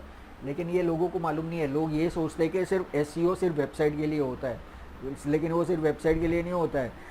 जहाँ पर भी आपको सर्च बार दिखाई दे वहाँ पर वो एप्लीकेबल होता है। अभी फॉर एग्जांपल हम लोग फेसबुक देखते हैं, फेसबुक में भी तो सर्च बार है, आप लोग वहाँ पर आप लोगों को सर्च कर सकते हैं, कंपनीज को सर्च कर सकते हैं, पेजेस को सर्च कर सकते हैं, ग्रुप्स को सर्च कर सकते हैं। तो वहाँ पर वो सर्च बार दिया है। अभी आपने आपके फ्रेंड का नाम सर्च किया तो वहाँ पर सेम नेम के बहुत सारे फ्रेंड्स आएंगे, बराबर है। तो अभी एक जन का नाम सबसे टॉप पे रहेगा, दूसरे का सेकंड नंबर पे, तो ऐसा क्यों? नाम तो एक ही है ना, तो फिर मेरा फ्रेंड या आपका फ्रेंड का नाम सबसे टॉप पर क्यों नहीं है? बराबर है। उसका प्रोफाइल अच्छे से उसने बनाया रहेगा, उसने अच्छे कीवर्ड्स यूज़ किए रहेंगे, उसने सब कुछ डिटेल्स पूरा फिलअप किया रहेगा, तभी जाके वो टॉप नंबर पे है ना। वैसे ही वो सब जगह पर एप्लीकेबल होता है। फिर लिंक्डइन के अंदर भी ऊपर सर्च बार है, यूट्यूब के अंदर भी सर्च बार है। हम लोग कुछ भी सर्च करते हैं तो वो रिजल्ट आता है। अभी मेरा वीडियो उसके अंदर आता है, नहीं आता है, तो क्यों नहीं आता है? क्योंकि मैंने एसईओ नहीं किया उसके ऊपर बराबर, उसके अंदर बराबर कीवर्ड्स नहीं ऐड किया। मैंने जो डिस्क्रिप्शन मिनिमम 300 वर्ड्स का डिस्क्रिप्शन है वो मैंने ऐड नहीं किया। देखो, आप बोलेंगे कि ऐसे सर, बहुत अगर सारे, मान लीजिए कोई वीडियो है, जैसे कि यूट्यूब है, हाँ तो मोस्टली वीडियो जाता है वहाँ पर, हाँ तो राइटिंग कंटेंट का कोई ज़रूरत नहीं है। हाँ फिर उसमें किस तरह से अब उसमें तो इतना बड़ा पैराग्राफ होगा नहीं कि हम लोग 300 वर्ड का एक्यूरेट समझ में आएगा। नहीं, देखो, हर एक वीडियो का नीचे डिस्क्रिप्शन होता है। तो सर वीडियो में अगर कोई वीडियो तो हमें क्यों डाला, ताकि कोई कोई आराम से समझ पाए कि हाँ, वीडियो है, तो उसका डिस्क्रिप्शन तो लिखने का लेकिन कोई ज़रूरत ही नहीं है। हाँ, देखो, एक बात बताता हूँ। हाँ जब हम कुछ भी सर्च करते हैं तो बैक साइड के अंदर, मतलब जो प्रोग्रामिंग साइड है, वो प्रोग्रामिंग साइड के अंदर वो टेक्स्ट को सर्च करेगा। वीडियो तो एक फाइल है, वो फाइल को कैसे सर्च करेगा? अभी उसने फाइल का नाम abc.mp4 दिया है और उसको अपलोड किया है, और वो नाम लिखा है डिजिटल मार्केटिंग कोर्स, तो वो वहाँ पर तो उसने abc.mp4 लिखा है, तो वो वीडियो कैसे आएगा ऊपर? वो सर्च क्या करेगा? कौन सा वीडियो सर्च करेगा? हज़ारों, लाखों, करोड़ों वीडियोस है। तो सर डिस्क्रिप्शन में पूरा सही से डिस्क्रिप्शन के अंदर वो टेक्स्ट सर्च करेगा कि भाई उसका टाइटल किधर है, डिस्क्रिप्शन किधर है, उसके अंदर कौन से कीवर्ड्स यूज़ किए हैं, वो सब कुछ। अभी जैसे हम लोग जब कोई भी यूट्यूब चैनल देखते हैं, हमको वीडियो दिखाई देता है और डिस्क्रिप्शन दिखाई देता है, लेकिन कीवर्ड्स दिखाई नहीं देता है। वो कीवर्ड्स बैकग्राउंड में जब हम लोग वीडियो अपलोड करते हैं ना, तभी वहाँ पर सेक्शन है कीवर्ड्स। पीछे से अपना काम हाँ, वो बैकएंड के अंदर काम करता है, तो वो सारी चीज़ मैच होनी चाहिए। आज हम लोग यूट्यूब के अंदर कुछ भी सर्च करते, कीवर्ड सर्च करते, तो आप बोलेंगे कि वैसे तो मैं कुछ भी सर्च करता हूँ तो या यहाँ पर जो वीडियोज़ है उसके अंदर कुछ डिस्क्रिप्शन ही नहीं है, 2 लाइन डाल के बैठ गए हैं, और कीवर्ड वगैरह भी कुछ दिखाई नहीं देते, तो उन लोग का वीडियो टॉप पर कैसे आता है, उन लोग का इतना सारा व्यूज़ कैसा होता है। उन लोग ने जब स्टार्टिंग में वीडियोस जब बनाया तभी उनका वीडियो एकदम अट्रैक्टिव रहा होगा, या फिर उन्होंने स्टार्टिंग के वीडियोस के अंदर उन्होंने डिस्क्रिप्शंस वगैरह एकदम रिलीजियसली फॉलो किया रहेगा। आज जब मेरे पास अगर 2-4 करोड़ सब्सक्राइबर है तो मुझे एक लाइन भी लिखने की ज़रूरत नहीं है। मेरे पास करोड़ों सब्सक्राइबर है, करोड़ों सब्सक्राइबर में से 1 करोड़ तो दिखेंगे, 50 लाख तो दिखेंगे। मेरे एक वीडियो पे 50 लाख व्यूज़ हो गया, मुझे बॉस हो गया, ठीक है ना। फिर मुझे डिस्क्रिप्शन की ज़रूरत नहीं है। आज एक दूसरा एग्जांपल देता हूँ सेम चीज़ के लिए, जैसे यूट्यूब का एग्जांपल दिया सब्सक्राइबर्स का। अभी अमेज़ॉन वेबसाइट है, तो और अगर आपको कुछ ख़रीदना है, मान लीजिए आपको पर्स ख़रीदना है, हैंड पर्स ख़रीदना है, तो आप गूगल में सर्च करेंगे या अमेज़ॉन में सर्च करेंगे। आपको तो पता है ना कि भाई अमेज़ॉन में मिलता है, तो मैं अमेज़ॉन में डायरेक्टली जाऊंगी, बराबर है। तो वहाँ पर मुझे ऑलरेडी पता है सब लोग को कि भाई अमेज़ॉन नाम की वेबसाइट है, वहाँ पर मुझे जो चाहिए वो मिलेगा। अभी आज उसका नाम हो गया है, सारी दुनिया को पता है। आज मुझे गूगल को गूगल में सर्च करने की ज़रूरत नहीं है, माइक्रोसॉफ्ट को गूगल में सर्च करने की ज़रूरत नहीं है। वैसे ही एक बार आपका नाम हो गया, आपको सब लोग जानने लगे, उसके बाद में अगर आपने छोड़ दिया ना तो वो चलेगा, तो कुछ इश्यू नहीं है। लेकिन वो एप्लीकेबल है उसके अंदर भी। अगर उसने बाद में छोड़ दिया तो नए लोग नहीं मिलेंगे उसको, जो उसके सब्सक्राइबर्स है वही लोग देखेंगे, क्योंकि उनको वो तो नोटिफिकेशन जाएगा ना कि ये चैनल को जो आपने सब्सक्राइब किया है उन्होंने नया वीडियो अपलोड किया है। तो वो 2 करोड़ सब्सक्राइबर्स को नोटिफिकेशन जाएगा, उसमें से मान लो 50-60 लाख या 1 करोड़ लोगों ने वो वीडियो देखा, तो मुझे वो 50 लाख या 1 करोड़ व्यूज़ मिल गया। लेकिन नए लोगों का क्या, जो मेरे सब्सक्राइबर्स नहीं है, तो वो लोग तो सर्च करके ही आएंगे ना, तो उसके लिए मुझे डिस्क्रिप्शन ऐड करना ज़रूरी है। हाँ, अगर मैं सोचूंगा कि चलो छोड़ दो, मुझे नए लोग नहीं चाहिए, लेकिन ऐसा कोई नहीं सोचता है। मेरे पास अगर 1 करोड़ सब्सक्राइबर है तो मैं सोचूंगा कि भाई 1.5 करोड़ कैसे हो, 2 करोड़ सब्सक्राइबर कैसे हो, तो वो काम करेगा, वो हमेशा उसको फॉलो करेगा बराबर, यही है। और उसके फॉलोअर्स है वो फॉरवर्ड करते रहेंगे दूसरे लोगों को, तो वो रेशियो उनका बढ़ जाता है। तो इसके लिए ये सब चीज़ है ना, सब जगह पर एप्लीकेबल है, हमें सब जगह पर यूज़ करना है। तो ये जो एसईओ है ये बहुत काम की चीज़ है। अभी जैसे हम लोग कोई भी कोर्स करते, कॉलेज में जाते, हम लोग मान लो कि बीएससी माइक्रोबायोलॉजी करते, बीएससी दूसरा कुछ करते, तो अभी वो जो जैसे माइक्रोबायोलॉजी है या दूसरा कुछ है, तो वो जो है जैसे स्पेशलिटी हो गया, बराबर है, वो बीकॉम बीएससी का। तो वैसे ही डिजिटल मार्केटिंग के अंदर सर्च इंजन ऑप्टिमाइजेशन है ना, वो एक स्पेशलिटी है। तो वो एक बेस है जो डिजिटल मार्केटिंग कोर्स का स्टार्टिंग से लेके एंड तक, लास्ट में जब हम लोग यूट्यूब मार्केटिंग करेंगे वहाँ पर भी ये यूज़ करेंगे, हम लोग सोशल मीडिया मार्केटिंग यूज़ करेंगे वहाँ पर भी यूज़ करेंगे। सोशल मीडिया के अंदर फेसबुक, लिंक्डइन हो, यूट्यूब हो या इंस्टाग्राम हो, सब जगह पर ये काम में आने वाला है। सर मान लीजिए कोई कंटेंट बनाया गया यूट्यूब के लिए, हाँ, तो वो सेम कंटेंट इंस्टाग्राम और फेसबुक में डाल सकते हैं कि हाँ डाल कुछ भी सकते अलग हैं, अलग नहीं पड़ेगा? सेम ऐड कर सकते हैं, कर सकते हैं ना? हाँ सेम यूज़ कर सकते हैं। और फिर हाँ, लेकिन एक ही प्लेटफॉर्म के ऊपर सेम वीडियो दूसरी बार ऐड नहीं करना है। हाँ, हाँ, तो वैसा। फिर ये रैंकिंग फिर कितने समय के बाद यूट्यूब या जितना भी ये प्लेटफॉर्म है वीकली 3 या 4 वीडियो होना चाहिए, राइट? आपका वीकली नहीं, दिन में 5 होने चाहिए। दिन में 5 वीडियो। फेसबुक के ऊपर आपका 5 होना चाहिए, फेसबुक रील्स के ऊपर 5 होना चाहिए, इंस्टाग्राम रील्स के ऊपर 5 होना चाहिए और यूट्यूब शॉर्ट्स के अंदर 5 होना चाहिए। बाकी जो लॉन्ग फॉर्म वीडियोज़ है वो हफ्ते के अंदर 3-4 करेंगे चलेगा। अच्छा, जो शॉर्ट्स हाँ, है वो शॉर्ट्स है, वो रील्स है, और फेसबुक रील्स, इंस्टाग्राम रील्स। और स्टोरीज। हाँ, स्टोरीज तो दिन में एक बार, 24 घंटा वैलिडिटी रहती है ना, तो 24 घंटा वो चलता है। आज आपने 9 बजे डाला रात को, तो कल 9 बजे तक वो चलेगा, 9 बजे बंद हो जाएगा, तो स्टोरी आपका ब्लैंक हो जाएगा, किसी को आपका स्टोरी नहीं पता चलेगा, वो ब्लैंक रहेगा ना, क्योंकि वो चला जाएगा ना, वो 24 आवर्स के लिए वैलिड रहता है। तो स्टोरीज दिन में एक बार वैसे। तो वो सब हम लोग आगे जब सोशल मीडिया करेंगे तभी और डिटेल में हम लोग जाएंगे। तो वैसा है।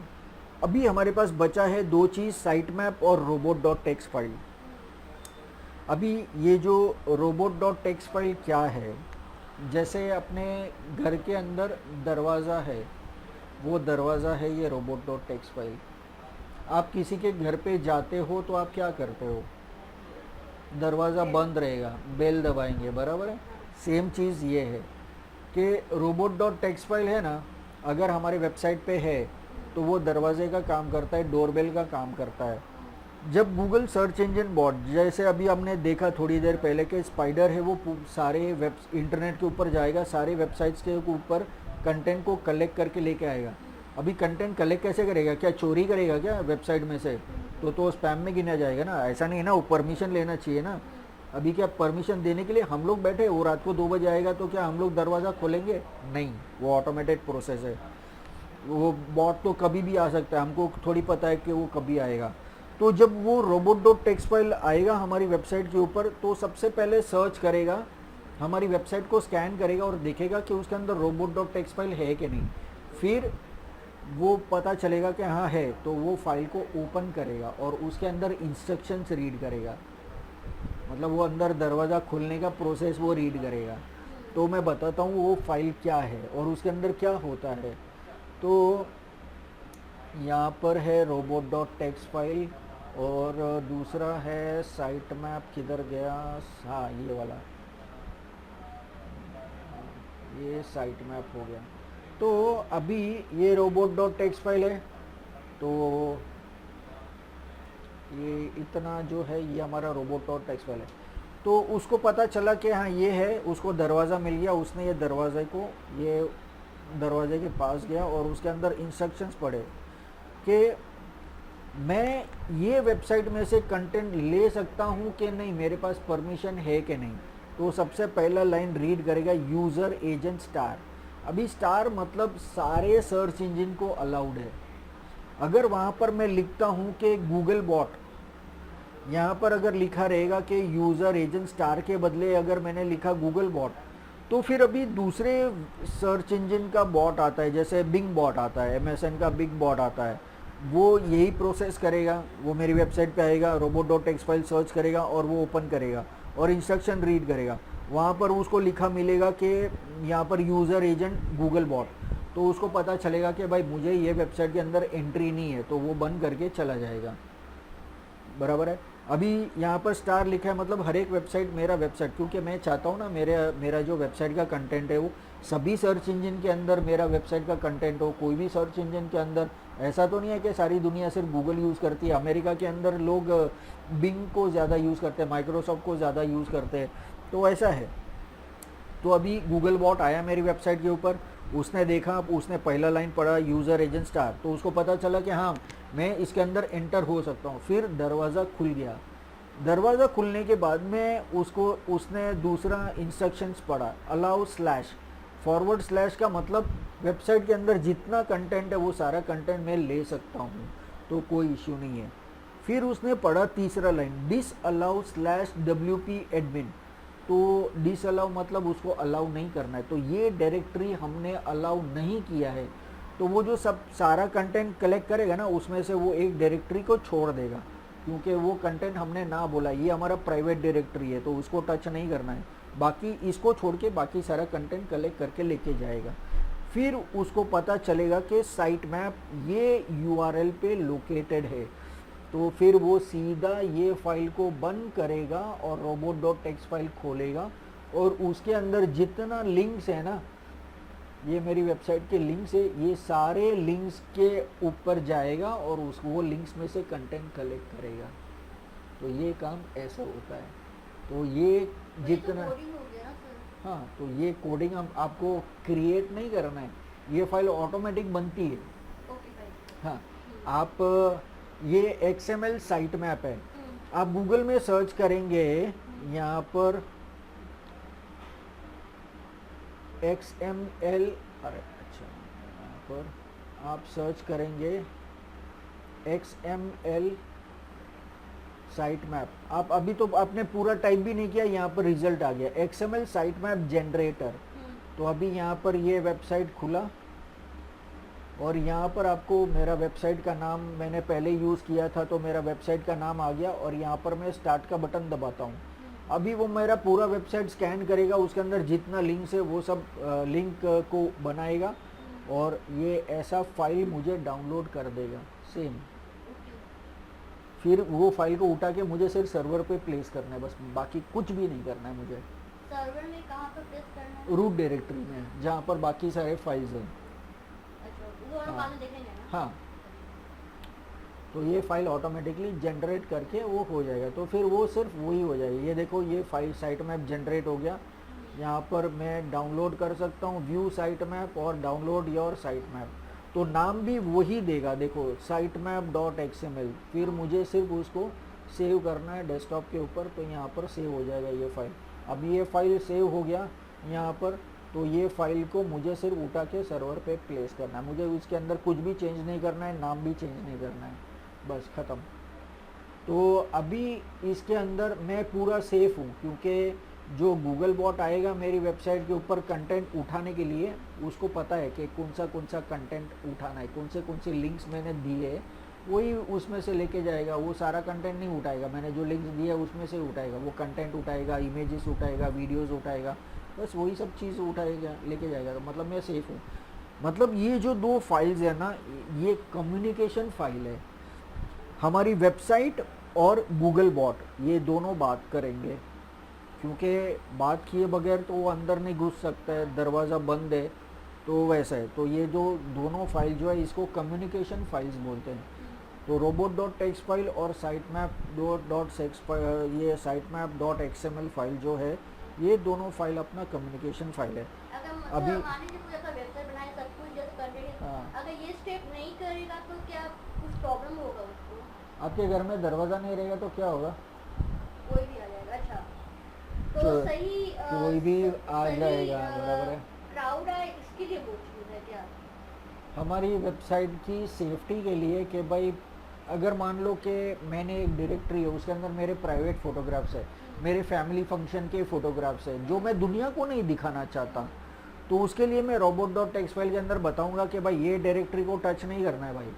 अगर मैंने वो फाइल नहीं रखा तो वो कुछ भी उठा के लेके जाएगा, जो रेस्ट्रिक्टेड है या नहीं रेस्ट्रिक्टेड है वैसा।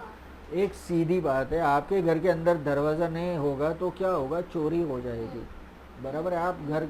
आपके घर में दरवाज़ा नहीं है और आप वेकेशन पे गए, चोरी हो जाएगी ना। सेम चीज़ है यहाँ पर। अगर ये फाइल्स नहीं है आपकी वेबसाइट के ऊपर, मतलब दरवाज़ा खुला है, कोई भी आके कुछ भी लेके जाएगा।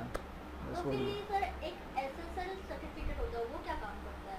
वो SSL सर्टिफिकेट जो होता है ना वो यहाँ पर ये सिक्योरिटी के लिए, वो सब ये लॉक मार्क होता है ना, लोगों को भरोसा होता है कि ये साइट सिक्योर्ड है, बस वो सिर्फ यहाँ पर HTTPS आता है। अगर सिक्योरिटी सर्टिफिकेट नहीं रहेगा तो HTTP होगा, बस उतना ही होगा, तो वो होता है। तो वैसा ये काम करता है, तो ये चीज़ को हमको रेगुलरली फॉलो करना है। फिर वो हो गया ऑन पेज SEO, बराबर है। जो हमारी वेबसाइट के ऊपर काम करेंगे, जैसे टाइटल जब हम लोग ऐड करेंगे तो टाइटल के अंदर वो कीवर्ड चाहिए, डिस्क्रिप्शन के अंदर वो कीवर्ड चाहिए। फिर कंटेंट हम लोग जब लिखते हैं तो उसके अंदर बहुत सारे कीवर्ड्स ऐड करने हैं, प्राइमरी कीवर्ड, सेकेंडरी कीवर्ड, तो वो सारा मेहनत का काम है। वो सब चीज़ हम लोग हमारी वेबसाइट के ऊपर काम करेंगे।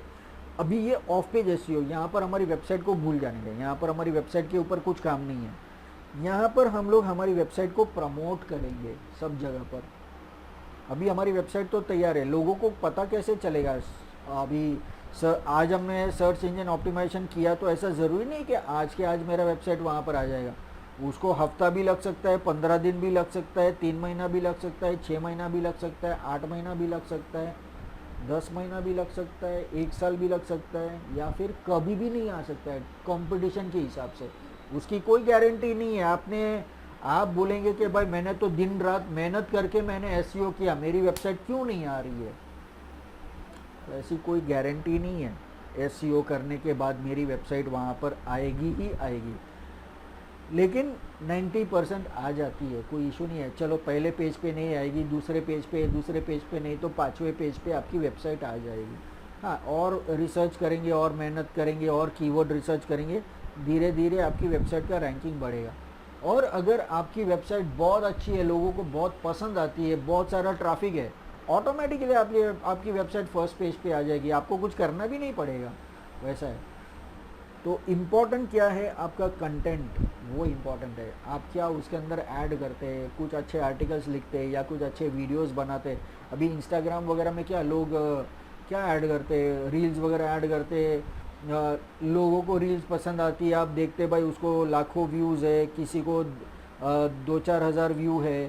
तो वो डिपेंड्स ना, किसको कौन सी चीज़ ज़्यादा पसंद है, उसको लाखों व्यूज़ है। तो सेम चीज़ आपकी वेबसाइट के ऊपर लोगों को अगर ज़्यादा पसंद आती है तो आपकी वेबसाइट ऑटोमेटिकली आ जाएगी, क्योंकि गूगल को पता चलेगा ना कि आपकी वेबसाइट के अंदर लोगों को ये सब चीज़ बहुत पसंद आ रही है, तो गूगल ऑटोमेटिकली उठा के आपकी वेबसाइट फर्स्ट पेज पे ऐड कर देगी। तो ऐसा है। तो ये सब जगह पर हमको प्रमोशन करना है। तो वो वेबसाइट बनने के बाद में तो पता नहीं किसी को पता चलेगा नहीं चलेगा, और सर्च इंजन में आते आते टाइम लग जाएगा। तो तब तक क्या हम लोग बैठे रहेंगे, हमारा बिजनेस कैसे करेंगे? तो उसके लिए हम सब जगह पर प्रमोट करेंगे। तो सबसे पहले जैसे डायरेक्टरी है, डायरेक्टरी जैसे हमने देखा जस्ट डायल एक डायरेक्टरी है, फिर सुलेखा एक डायरेक्टरी है, फिर India mart, trade India, India trade, exporters India, ऐसी बहुत सारी लाखों डायरेक्टरीज है जिसके ऊपर हम अपना एक अकाउंट रजिस्टर करके हमारा बिजनेस वहाँ पर रजिस्टर कर देंगे। अभी जस्ट डायल जो है वो सारी दुनिया को पता है, सारी इंडिया को पता है, तो लोग वहाँ पर रेगुलरली जाते हैं, उसके ऊपर ट्रैफिक बहुत है। इसके लिए हमने कुछ भी सर्च किया तो जस्ट डायल सबसे पहले आया, बराबर है। अभी ट्रैफिक सबसे ज़्यादा रहेगा तो लोग वहाँ पर सर्च करते हैं ना, इसके लिए उसका वेबसाइट पहले आया। वैसे ही जैसे मैंने बताया, अगर आपका कंटेंट लोगों को पसंद आता है तो आपका वेबसाइट ऑटोमेटिकली फर्स्ट पेज पे आ जाएगा।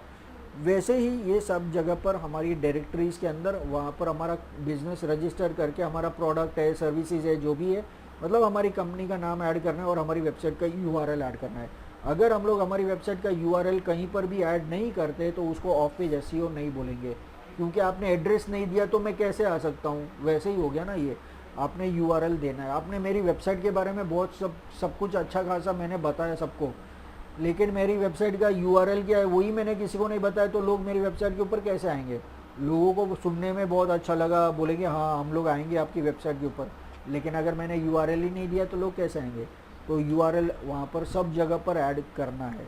ऑन पेज मैं जैसे कि बहुत बार नेट पे भी सर्च करके ऐसे ही कुछ पढ़ती थी तो पता चला कि ऑन पेज यानी वेबसाइट है प्लस जो सोशल मीडिया उसको भी ऑन पेज बोलते हैं। नहीं, उसको ऑफ पेज बोलते हैं।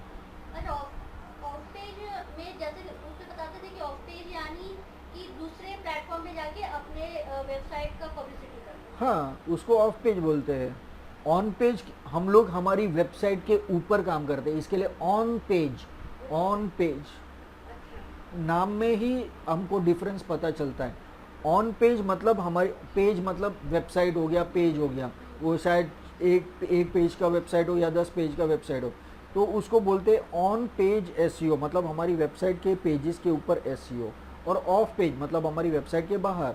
ऑफ पेज के अंदर सोशल मीडिया आ गया, ब्लॉग्स आ गया, डायरेक्टरीज आ गया, सोशल मीडिया आ गया, ये सब चीज़। तो दूसरा होता है सर्च इंजन सबमिशन। अभी जैसे गूगल का तो सारा प्रोसेस ऑटोमेटिक है, गूगल बॉट जाएंगे, वेबसाइट को कंटेंट कलेक्ट करके लेके आएंगे और डेटाबेस के अंदर स्टोर कर देंगे। लेकिन कोई सर्च इंजन ऐसे है जहाँ पर मैन्युअली सबमिट करते हैं डेटा, तो वैसे तो बहुत कम ही है, लेकिन फिर भी अगर ऐसा मिलता है तो हम लोग सबमिट कर सकते हैं।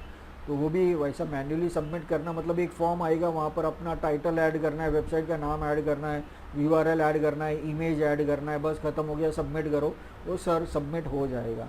ऐसे ऑटोमेटेड भी बहुत सारे वेबसाइट है जो आपको हज़ारों सर्च इंजन के अंदर एक दिन के अंदर सबमिट करके दे देंगे। उसके अंदर कुछ फ्री है, कुछ पेड है, तो आप उसके अंदर कर सकते हैं। लेकिन वो ठीक है, चलो वो करेंगे नहीं करेंगे ठीक है चलेगा, लेकिन मेन तो अपने लिए गूगल, याहू, MSN ये सब चीज़ इंपॉर्टेंट है। उसके अंदर तो ऑटोमेटिक होता है, जो लोग सबसे ज़्यादा यूज़ करते हैं। फिर अभी मेरी वेबसाइट के अंदर मैं डिजिटल मार्केटिंग कोर्सेज में सिखाता हूँ, लोग एनरोल कर सकते हैं, कोर्सेज है। अभी मैं अपनी वेबसाइट के ऊपर कोई दूसरे ब्लॉग के वेबसाइट के ऊपर मैं जाके कोई ब्लॉग या आर्टिकल लिखता हूँ और वहाँ पर मैं मेरी वेबसाइट का यूआरएल देता हूँ। लोग इसके ऊपर क्लिक करके मेरी वेबसाइट के ऊपर आएंगे। तो मैं अलग अलग ब्लॉग्स के ऊपर भी मैं अपना ये कर सकता हूँ, अपना प्रमोशन कर सकता हूँ। फिर social media, Facebook, LinkedIn, Twitter, YouTube, सब जगह पर हम लोग ऐड कर सकते हैं। हम लोग व्हाट्सएप पे भी हम लोग फॉरवर्ड करते हैं, यूआरएल हम लोग फॉरवर्ड करेंगे तो लोग उसको क्लिक करके हमारी वेबसाइट के ऊपर आ सकते हैं। तो सोशल मीडिया के अंदर भी हम लोग प्रमोट कर सकते हैं। फिर फ्री क्लासीफाइड, जैसे आपको OLX एंड क्विकर मालूम है, उसके अंदर लोग अपना एडवर्टाइजमेंट पोस्ट करते हैं कुछ बाई एंड सेल करने के लिए। तो उसके अंदर प्रमोशन के लिए भी ऑप्शन है, उसके अंदर सर्विसेज का ऑप्शन है। तो मैं सर्विसेज में जाके मैं अपना कंपनी का एडवर्टाइजमेंट ऐड कर सकता हूँ और वहाँ पर मैं अपना वेबसाइट का यूआरएल ऐड करूँगा, लोग उसके ऊपर क्लिक करके आएंगे। तो ऐसा है वो फ्री क्लासीफाइड्स। और दुनिया में लाखों करोड़ों नहीं अरबों वेबसाइट है जहाँ पर आप रजिस्टर करके आप वहाँ पर अपना कंटेंट पोस्ट कर सकते हैं। तो फ्री क्लासीफाइड में भी कर सकते हैं।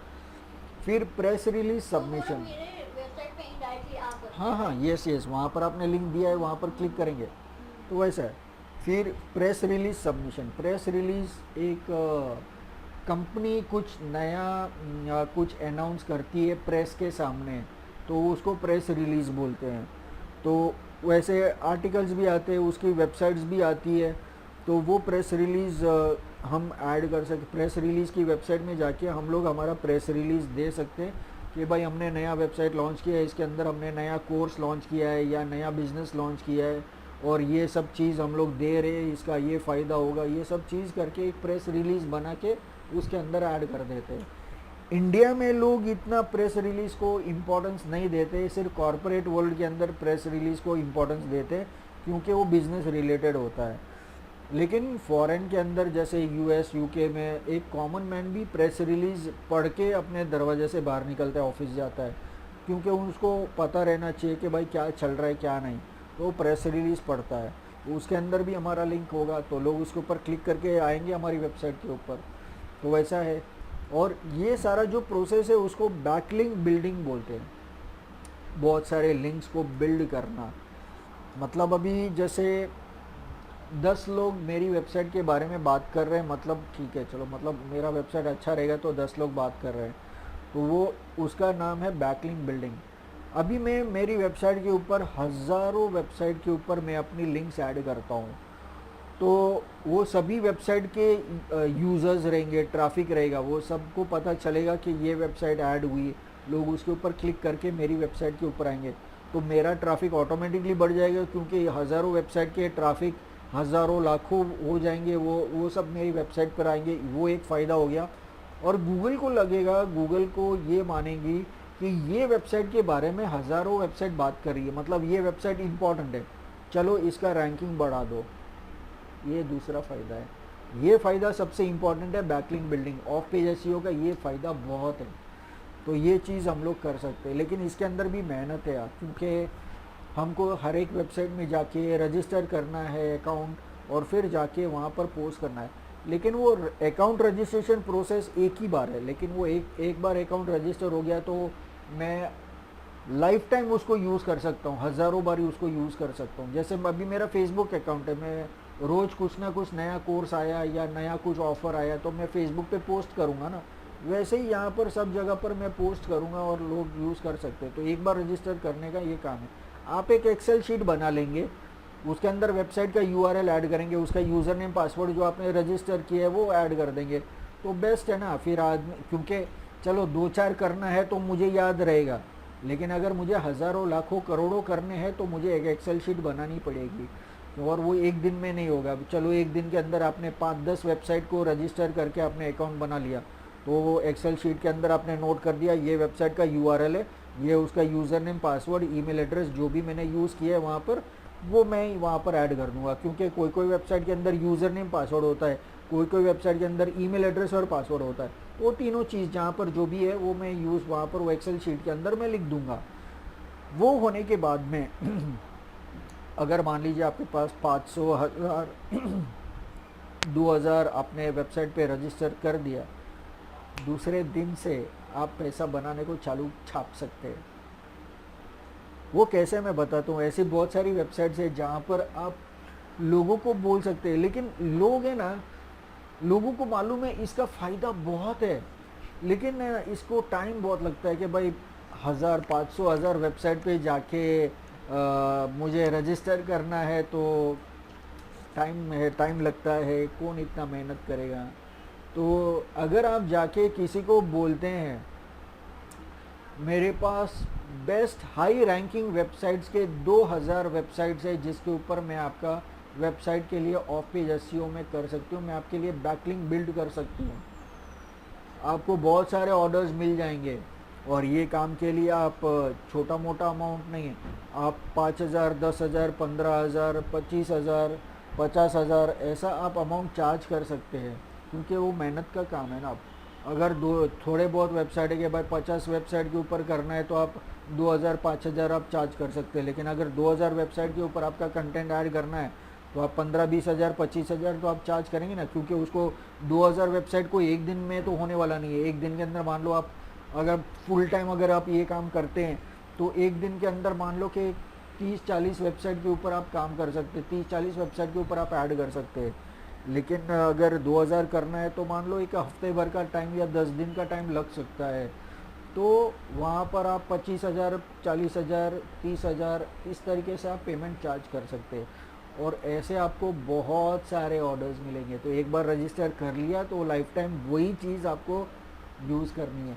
ऐसा नहीं है कि उसके लिए दूसरी बार दूसरा नाम से रजिस्टर करना है, आपने एक बार रजिस्टर कर लिया ख़त्म, आपको तो सिर्फ कंटेंट पोस्ट करना है ना वहाँ पर, तो उसका कंटेंट आप लॉगिन करके पोस्ट कर देंगे, ये फ़ायदा है।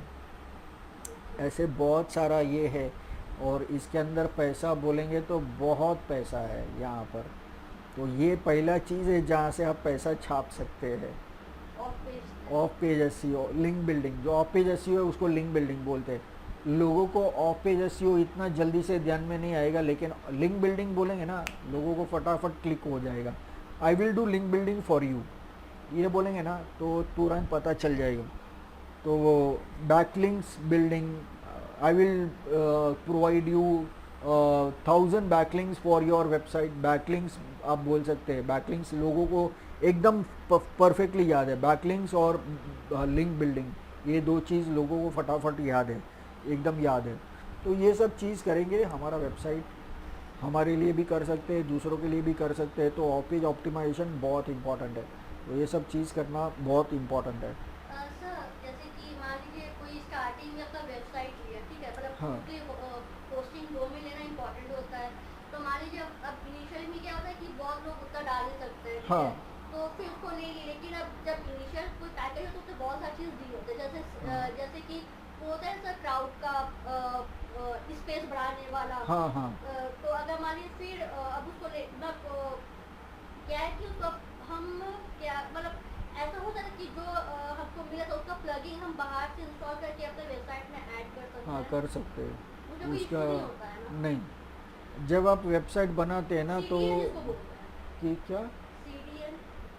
CDN that is content delivery network, वो जो होते हैं ना वो क्लाउड के लिए होता है, जिसके अंदर आपका वेबसाइट एक जगह पर नहीं, हाँ, आपका इंस्टेंसेस हज़ारों जगह पर लोडेड है। तो जो नज़दीक जगह रहेगी ना तो वहाँ से वो कंटेंट फेच करेगा, तो वेबसाइट जो है वो एकदम जल्दी खुल जाएगी। अभी मान लीजिए कि मेरा वेबसाइट यूएस के डेटा सर्वर में होस्टेड है, यूएस का या इंडिया के सर्वर, इंडिया के अंदर बैंगलोर में है। तो बैंगलोर के अंदर चलो मेरी वेबसाइट फटाफट खुल जाएगी, 2-3 सेकंड के अंदर मेरी वेबसाइट खुल जाएगी। लेकिन यूएस में अगर है तो मेरी वेबसाइट को 4 या 5 सेकंड या 6 सेकंड लगेगा खुलने के लिए। तो वो हम लोग CDN यूज़ करते हैं ताकि कोई भी जगह से खुले, दुनिया में कोई भी जगह से खोले तो मेरी वेबसाइट वही 2-3 सेकंड के अंदर खुल जाए। वो CDN, वो डैट इज़ डिफरेंट, वो तो हम कोई भी वेबसाइट के ऊपर इम्प्लीमेंट कर सकते हैं, उसके लिए कुछ खरीदने की ज़रूरत नहीं होती है। किसी किसी के अंदर फ्री में आता है, और फ्री वाले CDN भी है, क्लाउडफ्लेयर करके है, वो लोग यूज़ कर सकते हैं। क्लाउडफ्लेयर वो फ्री ऑप्शन भी है और पेड ऑप्शन भी है, मैं भी क्लाउडफ्लेयर ही यूज़ करता हूँ, तो ऐसा वो हम लोग यूज़ कर सकते हैं। बाकी प्लगइन्स जो है ना, जो हम लोग वर्डप्रेस इंस्टॉल करेंगे तो वर्डप्रेस की रिपोजिटरी में लाखों करोड़ों प्लगइन्स ऑलरेडी फ्री में अवेलेबल है, वो प्लगइन्स हम लोग यूज़ कर सकते हैं।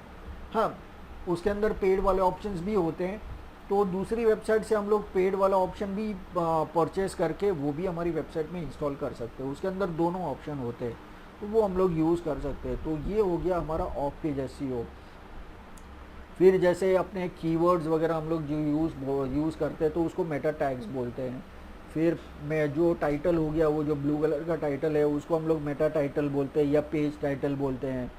फिर मेटा डिस्क्रिप्शन बोलते हैं जो हम लोग यूज़ करते हैं वो, जैसे यहाँ पर ये है, यहाँ पर ये वाला जो है ये टाइटल है तो उसको पेज टाइटल बोलते हैं या मेटा टाइटल बोलते हैं। फिर ये जो डिस्क्रिप्शन है वो उसको हम लोग मेटा डिस्क्रिप्शन बोलते हैं। तो वैसा हम लोग ये सब चीज़ इसका हाँ हाँ। फिर यूआरएल हो गया, फिर इसके अंदर सिंगल डोमेन हो गया, शैलो फोल्डर हो गया, और कीवर्ड्स इन पेज नेम। तो कीवर्ड्स होना बहुत ज़रूरी है अपने यूआरएल के अंदर, वो चीज़ हम लोग देखते हैं। फिर एक्सएमएल साइट में मैंने आपको बताया कि वो कैसा क्या होता है, कैसे जनरेट होता है, वो हो गया। और इमेजेस के अंदर मुझे अपना नाम यूज़ करना है। हम लोग एक वेबसाइट के अंदर 2-3 निश का टॉपिक रख सकते हैं ना? रख सकते हैं ना आप, एक के अंदर आप मान लीजिए बहुत सारे भी रख सकते हैं, लेकिन जब तक आपका वेबसाइट एक टॉपिक के ऊपर रहेगा ना, एक निश के ऊपर रहेगा ना, तो आपको जो क्राउड है ना वो ज़्यादा मिलेगा। क्योंकि अगर 2 4 5 रहेगा तो लोग क्या सोचेंगे, इसके अंदर जनरल है, मतलब इसके अंदर मुझे जो चाहिए वो टॉपिक भी है लेकिन साथ में दूसरा टॉपिक भी है, मतलब वो स्पेशलाइजेशन नहीं है।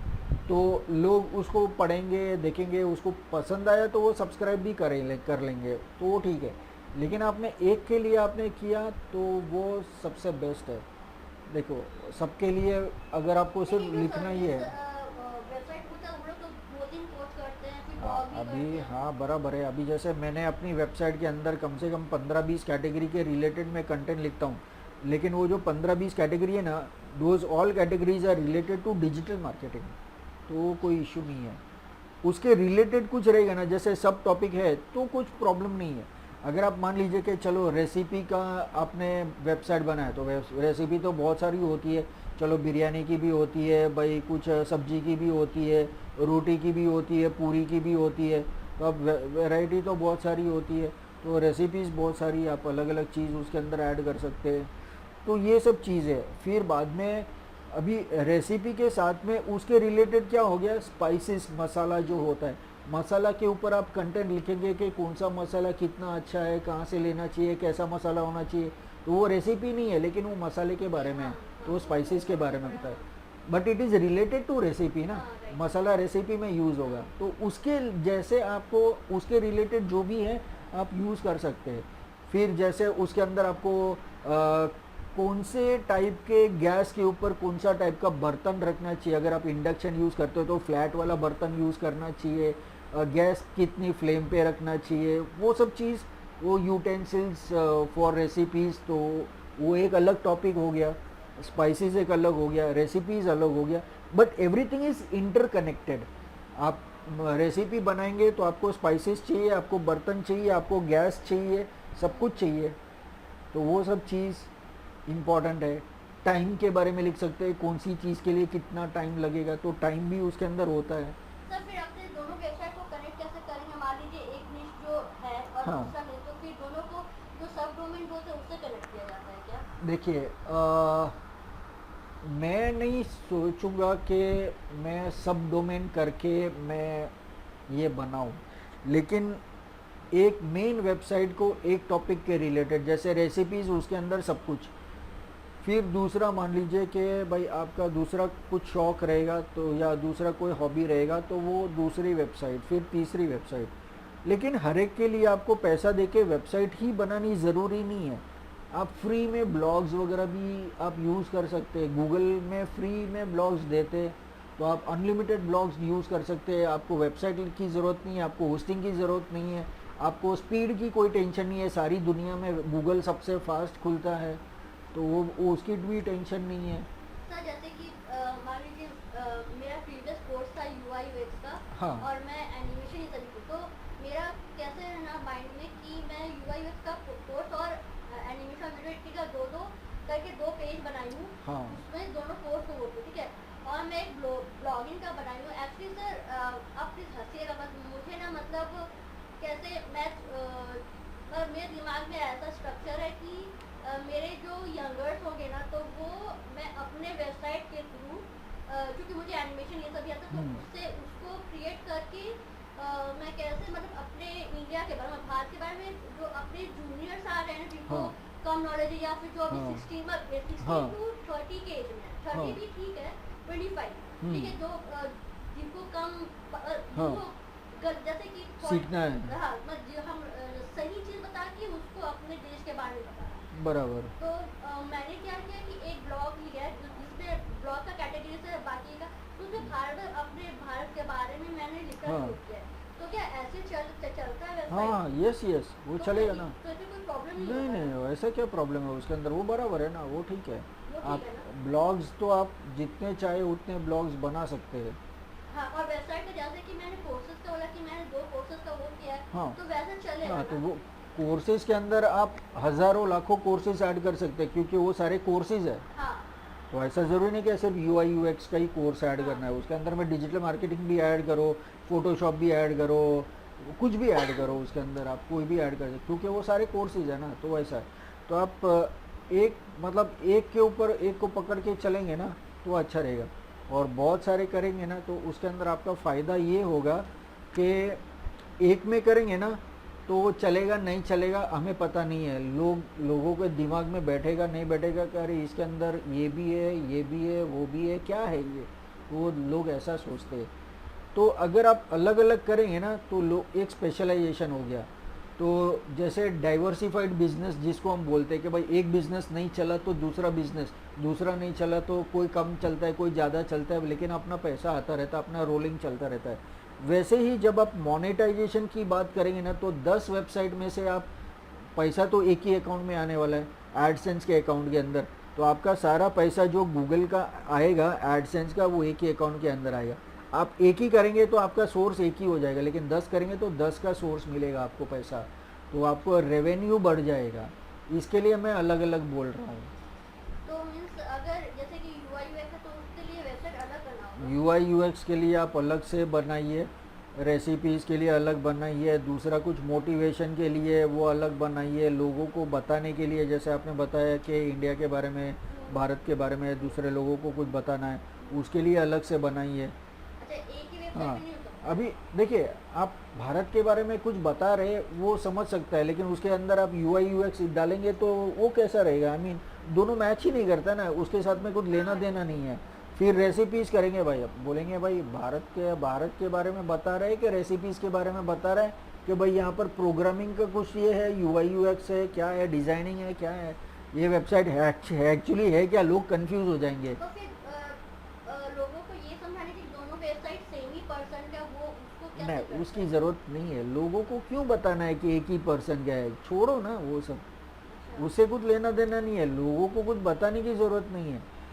हाँ अगर आप बताना चाहते हैं तो आप है ना नीचे जो फुटर होता है ना उसके अंदर अवर अदर वेबसाइट्स, उसके अंदर आप दूसरे वेबसाइट्स का आप सारे वेबसाइट्स का URL कर सकते हैं, अवर अदर ग्रुप वेबसाइट्स, तो उसके अंदर सारे लिस्ट कर सकते हैं, लोगों को पता चलेगा ये सारे एक ही कंपनी का वेबसाइट है, तो ऐसा आप कर सकते हैं। और आपका लिंकिंग भी हो जाएगा हर एक वेबसाइट के अंदर, अगर 5 वेबसाइट है तो पाँचों इसके अंदर 5 लिंक रहेंगे, इसके अंदर 5 लिंक रहेंगे, तो आपके हर एक वेबसाइट के 5-5 लिंक तो आपके खुद के हो गए ऑफ पेज SEO के, तो वो फ़ायदा होगा।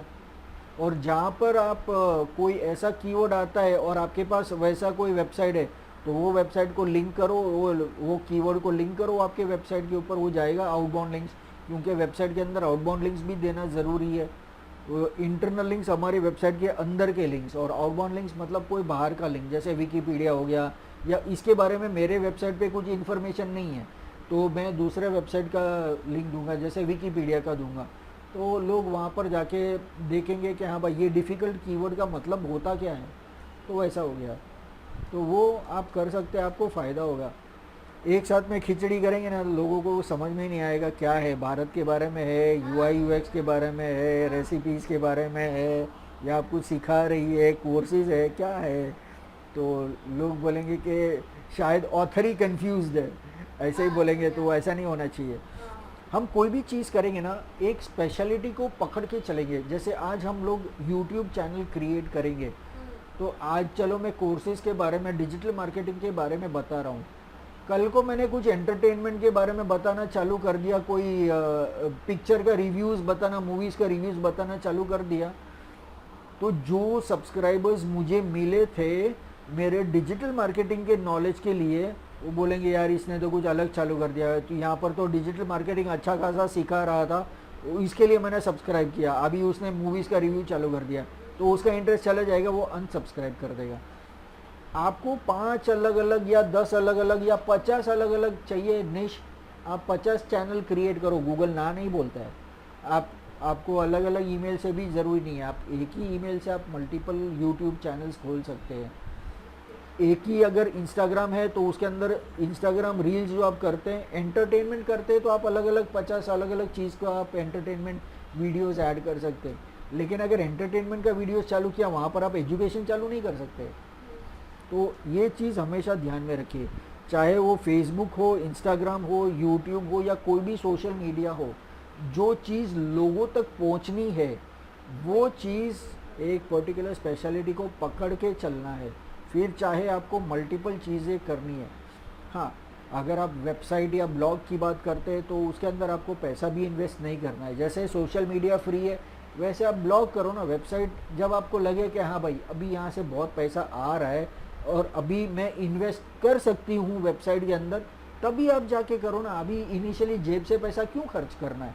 हाँ, वैसे मेरे काफ़ी स्टूडेंट्स हैं बोलते कि आप जब भी डिजिटल मार्केटिंग कोर्स, मैं अपने स्टूडेंट्स को भी बोलता हूँ कि आज अगर आपको वेबसाइट लॉन्च करना है तो ये कोर्स के स्टार्टिंग में ही आप डोमेन और होस्टिंग ले लो, और जब हम लोग वेबसाइट बनाना सीखेंगे तब आपका वेबसाइट भी धीरे धीरे कंप्लीट होगा, और जब तक कोर्स कंप्लीट हो जाएगा आपका पूरा पोर्टफोलियो तैयार हो जाएगा, आपका वेबसाइट तैयार हो जाएगा, आपका सोशल मीडिया अकाउंट तैयार हो जाएगा, Facebook, Twitter, LinkedIn, YouTube, Instagram सब कुछ तैयार हो जाएगा, और बाकी बहुत कुछ चालू हो जाएगा उसके अंदर। तब आपका रेडी टू लॉन्च हो जाएगा ना। मतलब आपको कुछ करने की ज़रूरत नहीं है, क्योंकि कोर्स के अंदर तो आपने सब कुछ सीखा है और उसके अंदर इम्प्लीमेंट कर दिया, आपको फिर बाद में करने की ज़रूरत नहीं है। तो मैं अपने स्टूडेंट्स को बोलता हूँ, तो वैसे बहुत सारे करते हैं। अभी जैसे स्टर्लिंग कॉलेज के अंदर ही मेरा लास्ट कोर्स था, तो उसके अंदर 4 स्टूडेंट्स ने अपना वेबसाइट परचेज़ किया, क्लासरूम में ही परचेज़ किया, डोमेन परचेज़ किया, होस्टिंग परचेज़ किया। तो ऐसा कर सकते हैं, लेकिन ज़रूरी नहीं है कि इनिशियली हमारे जेब से ही पैसा खर्च करके हम लोग इन्वेस्ट करें, ऐसा ज़रूरी नहीं है। हमारे पास ऑप्शंस है, अगर ऑप्शंस नहीं होता तो बात अलग थी। आप फ्री वाले ऑप्शन के अंदर भी पैसा कमा सकते हैं। अभी जो गूगल का ब्लॉग्स में बोल रहा हूँ, blogger.com, उसके अंदर भी एडसेंस का मोनेटाइजेशन अवेलेबल है, फेसबुक के अंदर मोनेटाइजेशन है, इंस्टाग्राम के अंदर मोनेटाइजेशन है, यूट्यूब के अंदर है। तो फिर हमें पैसा ऐड करने की ज़रूरत क्या है, खर्च करने की ज़रूरत क्या है। हम लोग इनिशियली फ्री में करो, आपको लगे कि हाँ 2 पैसे आ रहे हैं यहाँ पर, हाँ अभी मैं डोमेन खरीद सकते हैं, फिर होस्टिंग खरीद सकते हैं, तो फिर आप करो। आपको लगे कि खर्चा निकलने के बाद कुछ पैसा बच रहा है, तो तभी आप जाके इन्वेस्ट करो ना, तो चलेगा, क्योंकि कोई इशू नहीं है। तो ये आपका फ़ायदा होगा इसके अंदर। मान लो आपने, चलो वेबसाइट बनाने के लिए ज़्यादा खर्चा नहीं है, आपको एक 3-4 हज़ार 5 हज़ार के अंदर मैक्सिमम अच्छे से अच्छा प्लगइन्स वगैरह, पेड प्लगइन्स, पेड थीम्स वगैरह लिया, 10,000 का खर्चा हुआ। 10,000 चलो ठीक है, चलो आया कि वेबसाइट बनाना है, 10,000 तो खर्चा होता है, तो 10,000 मैंने इन्वेस्ट कर दिया। लेकिन वो 10,000 इन्वेस्ट करने के बाद क्या, आपने कंटेंट भी चालू किया, आपने सब कुछ किया, लेकिन अगर रिजल्ट्स नहीं मिल रहा है तो मेरा तो 10,000 पैसा वेस्ट गया ना। तो वैसा है। तो आपको सोच समझ कर ये सब करो, पहले पैसे कमाओ, उसके बाद में इन्वेस्ट करो, उसके बाद में वेबसाइट बनाओ। फिर अगर आपके जितने भी ब्लॉग्स हैं, आपने 10 अलग अलग जगह पर ब्लॉग्स लिया और फिर आप वेबसाइट बनाते हैं, तो ऐसा ज़रूरी नहीं है कि वहाँ से सब कुछ कॉपी करके आपके वेबसाइट में ऐड करना है, नहीं। उसके रेडीमेड प्लगइन्स है, आप उसको सिर्फ क्लिक करेंगे, ब्लॉगर की वेबसाइट से आपकी वेबसाइट के ऊपर सारे ब्लॉग्स ऑटोमेटिकली इंपोर्ट हो जाएंगे 2 मिनट के अंदर। फिर वो चाहे 50 ब्लॉग हो या 500 ब्लॉग हो या 5,000 ब्लॉग हो, 2 मिनट के अंदर ऑटोमेटिकली वहाँ से यहाँ पर आ जाएगा। तो आपने जो 2 साल या 3 साल तक आपने जो भी मेहनत करके ब्लॉग्स लिखे, वो 2 मिनट के अंदर यहाँ आपके वेबसाइट के अंदर आ जाएगा। और फिर आप अपने व्यूअर्स को बोल सकते हैं कि now we are starting our own website. तो यहाँ पर आप ये कर सकते हैं, और उसको भी एक्टिव रखिए क्योंकि वहाँ से भी तो पैसा आ रहा है ना, वहाँ पर भी एड्स रन हो रहे हैं। तो आप जो ब्लॉग वहाँ पर यूज़ करेंगे वो ब्लॉग आपके वेबसाइट पर भी ऐड करो, आपको डबल जगह से फ़ायदा होगा। फिर वेबसाइट में भी गूगल एड्स रन करेंगे, वहाँ से भी पैसा आएगा। तो ऐसा चीज़ करो जहाँ से 10 जगह से पैसा आना चाहिए। ऐसा नहीं कि एक चीज़ बनाए एक ही जगह से पैसा आएगा मैं खुश हूँ, ऐसा नहीं। आज कोई भी पैसे जैसी चीज़, अगर मैं लाख रुपया भी महीने का कमाता हूँ तो मैं ये सोचूंगा कि 1.5 लाख कैसे आए, 2 लाख कैसे आए। लोग हमेशा यही सोचते हैं, लोग प्रोग्रेस करना चाहते हैं। तो ऐसा ही एक जगह से नहीं 10 जगह से पैसा आना चाहिए, ये होता है। तो ये डिजिटल मार्केटिंग से आपको बहुत फ़ायदा होगा, और जैसे जैसे हम लोग सीखते जाएंगे वैसे वैसे आप इम्प्लीमेंट करते जाएंगे, आपका डेफिनेटली रेवेन्यू स्टार्ट हो जाएगा। हाँ, लेकिन मैं ऐसा नहीं बोलूँगा कि एक दिन में या एक महीने में स्टार्ट हो जाएगा। हाँ, आपको एक 4-6 महीना 8 महीना देना पड़ेगा, उसके ऊपर मेहनत रेगुलरली करनी पड़ेगी। आप बोलेंगे कि भाई मैंने तो 4 महीने से मैं काम कर रही हूँ लेकिन कुछ रिजल्ट नहीं मिल रहा है। Patience is the key. आप ये सोचो कि मैं अपने शौक के लिए कर रही हूँ, दूसरों के लिए नहीं कर रही हूँ। दूसरे लोग को देखना है देखने दो, नहीं देखना है मत देखने दो, लेकिन मैं अपने लिए कर, मेरे शौक के लिए कर रही हूँ, ऐसा आप सोचो। आप देखो एक 6-8 महीने 10 महीने 1 साल के अंदर आपके ब्लॉग्स कितने बढ़ रहे हैं और धीरे धीरे कैसे ट्रैफिक आ रहा है। और उसके अंदर भी हम लोग एसईओ करेंगे, ऑफ पेज एसईओ करेंगे, सोशल मीडिया में प्रमोट करेंगे, डेफिनेटली आपको ट्रैफिक मिलेगा। और आज लोग सिर्फ ब्लॉगिंग से लाखों रुपए कमा रहे महीने के, तो अगर वो लोग कर सकते तो हम क्यों नहीं कर सकते। तो वैसा है। तो ये सब चीज़ हम लोग देखते हैं। अभी आज हमने जैसे ये सब चीज़ देखा, ये सब चीज़ नेक्स्ट सेशन के अंदर हम लोग प्रैक्टिकली हम लोग इम्प्लीमेंट करेंगे। लेकिन ये चीज़ थोड़ी देर के लिए हम लोग साइड में रखेंगे, क्योंकि ये एसईओ हम कब कर सकते हैं, जब हमारे पास कंटेंट हो। तो नेक्स्ट सेशन के अंदर हम लोग पहले वेब डिज़ाइनिंग सीखेंगे, वेबसाइट कैसे क्रिएट करते हैं, डोमेन कहाँ से परचेज़ करते हैं, होस्टिंग कहाँ से परचेज़ करते हैं। एसएसएल उसके अंदर बिल्ट इन आता है, तो उसका अलग से लेने की ज़रूरत नहीं है, तो वो सब ऑटोमेटिक होता है। वो एक बार डोमेन कहाँ से परचेज़ करना है, कौन सा कौन से अलग अलग टाइप के डोमेन होते हैं, कौन से हमारे बिज़नेस के लिए ठीक रहेगा, कौन सा होस्टिंग लेना चाहिए, कहाँ से लेना चाहिए, कौन से टाइप का होस्टिंग लेना चाहिए, वो सब चीज़ हम लोग नेक्स्ट सेशन के अंदर देखेंगे। और फिर हम लोग एक वेबसाइट को डिज़ाइन करेंगे, उसके अंदर सीखेंगे हम लोग प्लगइन्स कैसे ऐड कर सकते हैं, थीम्स वगैरह कैसे ऐड कर सकते हैं। ये सब चीज़ करने के बाद में हम लोग उसके अंदर पहले कंटेंट कैसे डेवलप करना है। जैसे मैंने बोला आर्टिफिशियल इंटेलिजेंस से हम लोग ओरिजिनल कंटेंट क्रिएट करेंगे ताकि वो किसी वर्ल्ड में ना हो, और हमारा वेबसाइट के अंदर कंटेंट ओरिजिनल हो तो हमारा कंटेंट गूगल में आएगा, तो वो कंटेंट क्रिएट करके हमारी वेबसाइट के अंदर ऐड करेंगे। तो ऐसा कुछ कंटेंट तैयार हो जाएगा, उसके बाद में वापस वो सर्च इंजन ऑप्टिमाइजेशन जो हमने आज सीखा है वो हम लोग उसके ऊपर इम्प्लीमेंट करेंगे। तो फिर जाके हमारा सर्च इंजन ऑप्टिमाइजेशन का मॉड्यूल ख़त्म होगा, वैसा है। तो ये हमारा कंटिन्यूसली एसईओ और वेबसाइट दोनों मॉड्यूल साथ में ही है, क्योंकि दोनों कंटेंट रिलेटेड है, और वेबसाइट के ऊपर ही हम लोग एसईओ कर सकते हैं। तो पहले आज हमने स्लाइड में देखा कि, और हमने देखा कि हम लोग एसईओ कैसे करना है, क्या क्या चीज़ें ध्यान में रखनी है, वही सब चीज़ हम लोग प्रैक्टिकली कैसे इम्प्लीमेंट करना है, वो सब चीज़ हम लोग वेबसाइट बनने के बाद में हम लोग देखेंगे। चलेगा। बाकी कुछ डाउट्स रहेगा आप नोट डाउन रखो, और नेक्स्ट सेशन के अंदर आप पहले डाउट्स क्लियर करेंगे, फिर हम लोग सेशन चालू करेंगे। हाँ सर, आज का जो ये पीडीएफ है सर वहाँ से मिलेगा क्या? कौन सा? ये सब पीडीएफ ये पीपीटी ना, ये मेरे पास है, ये मैं आपको शेयर करूँगा। आप मुझे ना व्हाट्सएप पर आपका पूरा नाम ईमेल एड्रेस आप मुझे भेज दीजिए, ताकि आपका अकाउंट भी मुझे क्रिएट करना है इसके अंदर, और फिर आपको जो भी कंटेंट है वहाँ पर मैं शेयर करता जाऊँगा। हाँ। अभी आप मुझे पर्सनली आप मुझे भेज दीजिए, क्योंकि अपना ग्रुप अलग रहेगा, क्योंकि वो इवनिंग बैच का है ना, उसका कोर्स अलग लेवल तक पहुँचा है, आपका स्टार्ट हुआ है जस्ट इसके लिए। आप मुझे डायरेक्टली मुझे ही मैसेज करिए, हाँ ठीक है। तो हो जाएगा। आज मैं वो ग्रुप क्रिएट कर दूंगा, चलेगा। Thank you sir. ओके।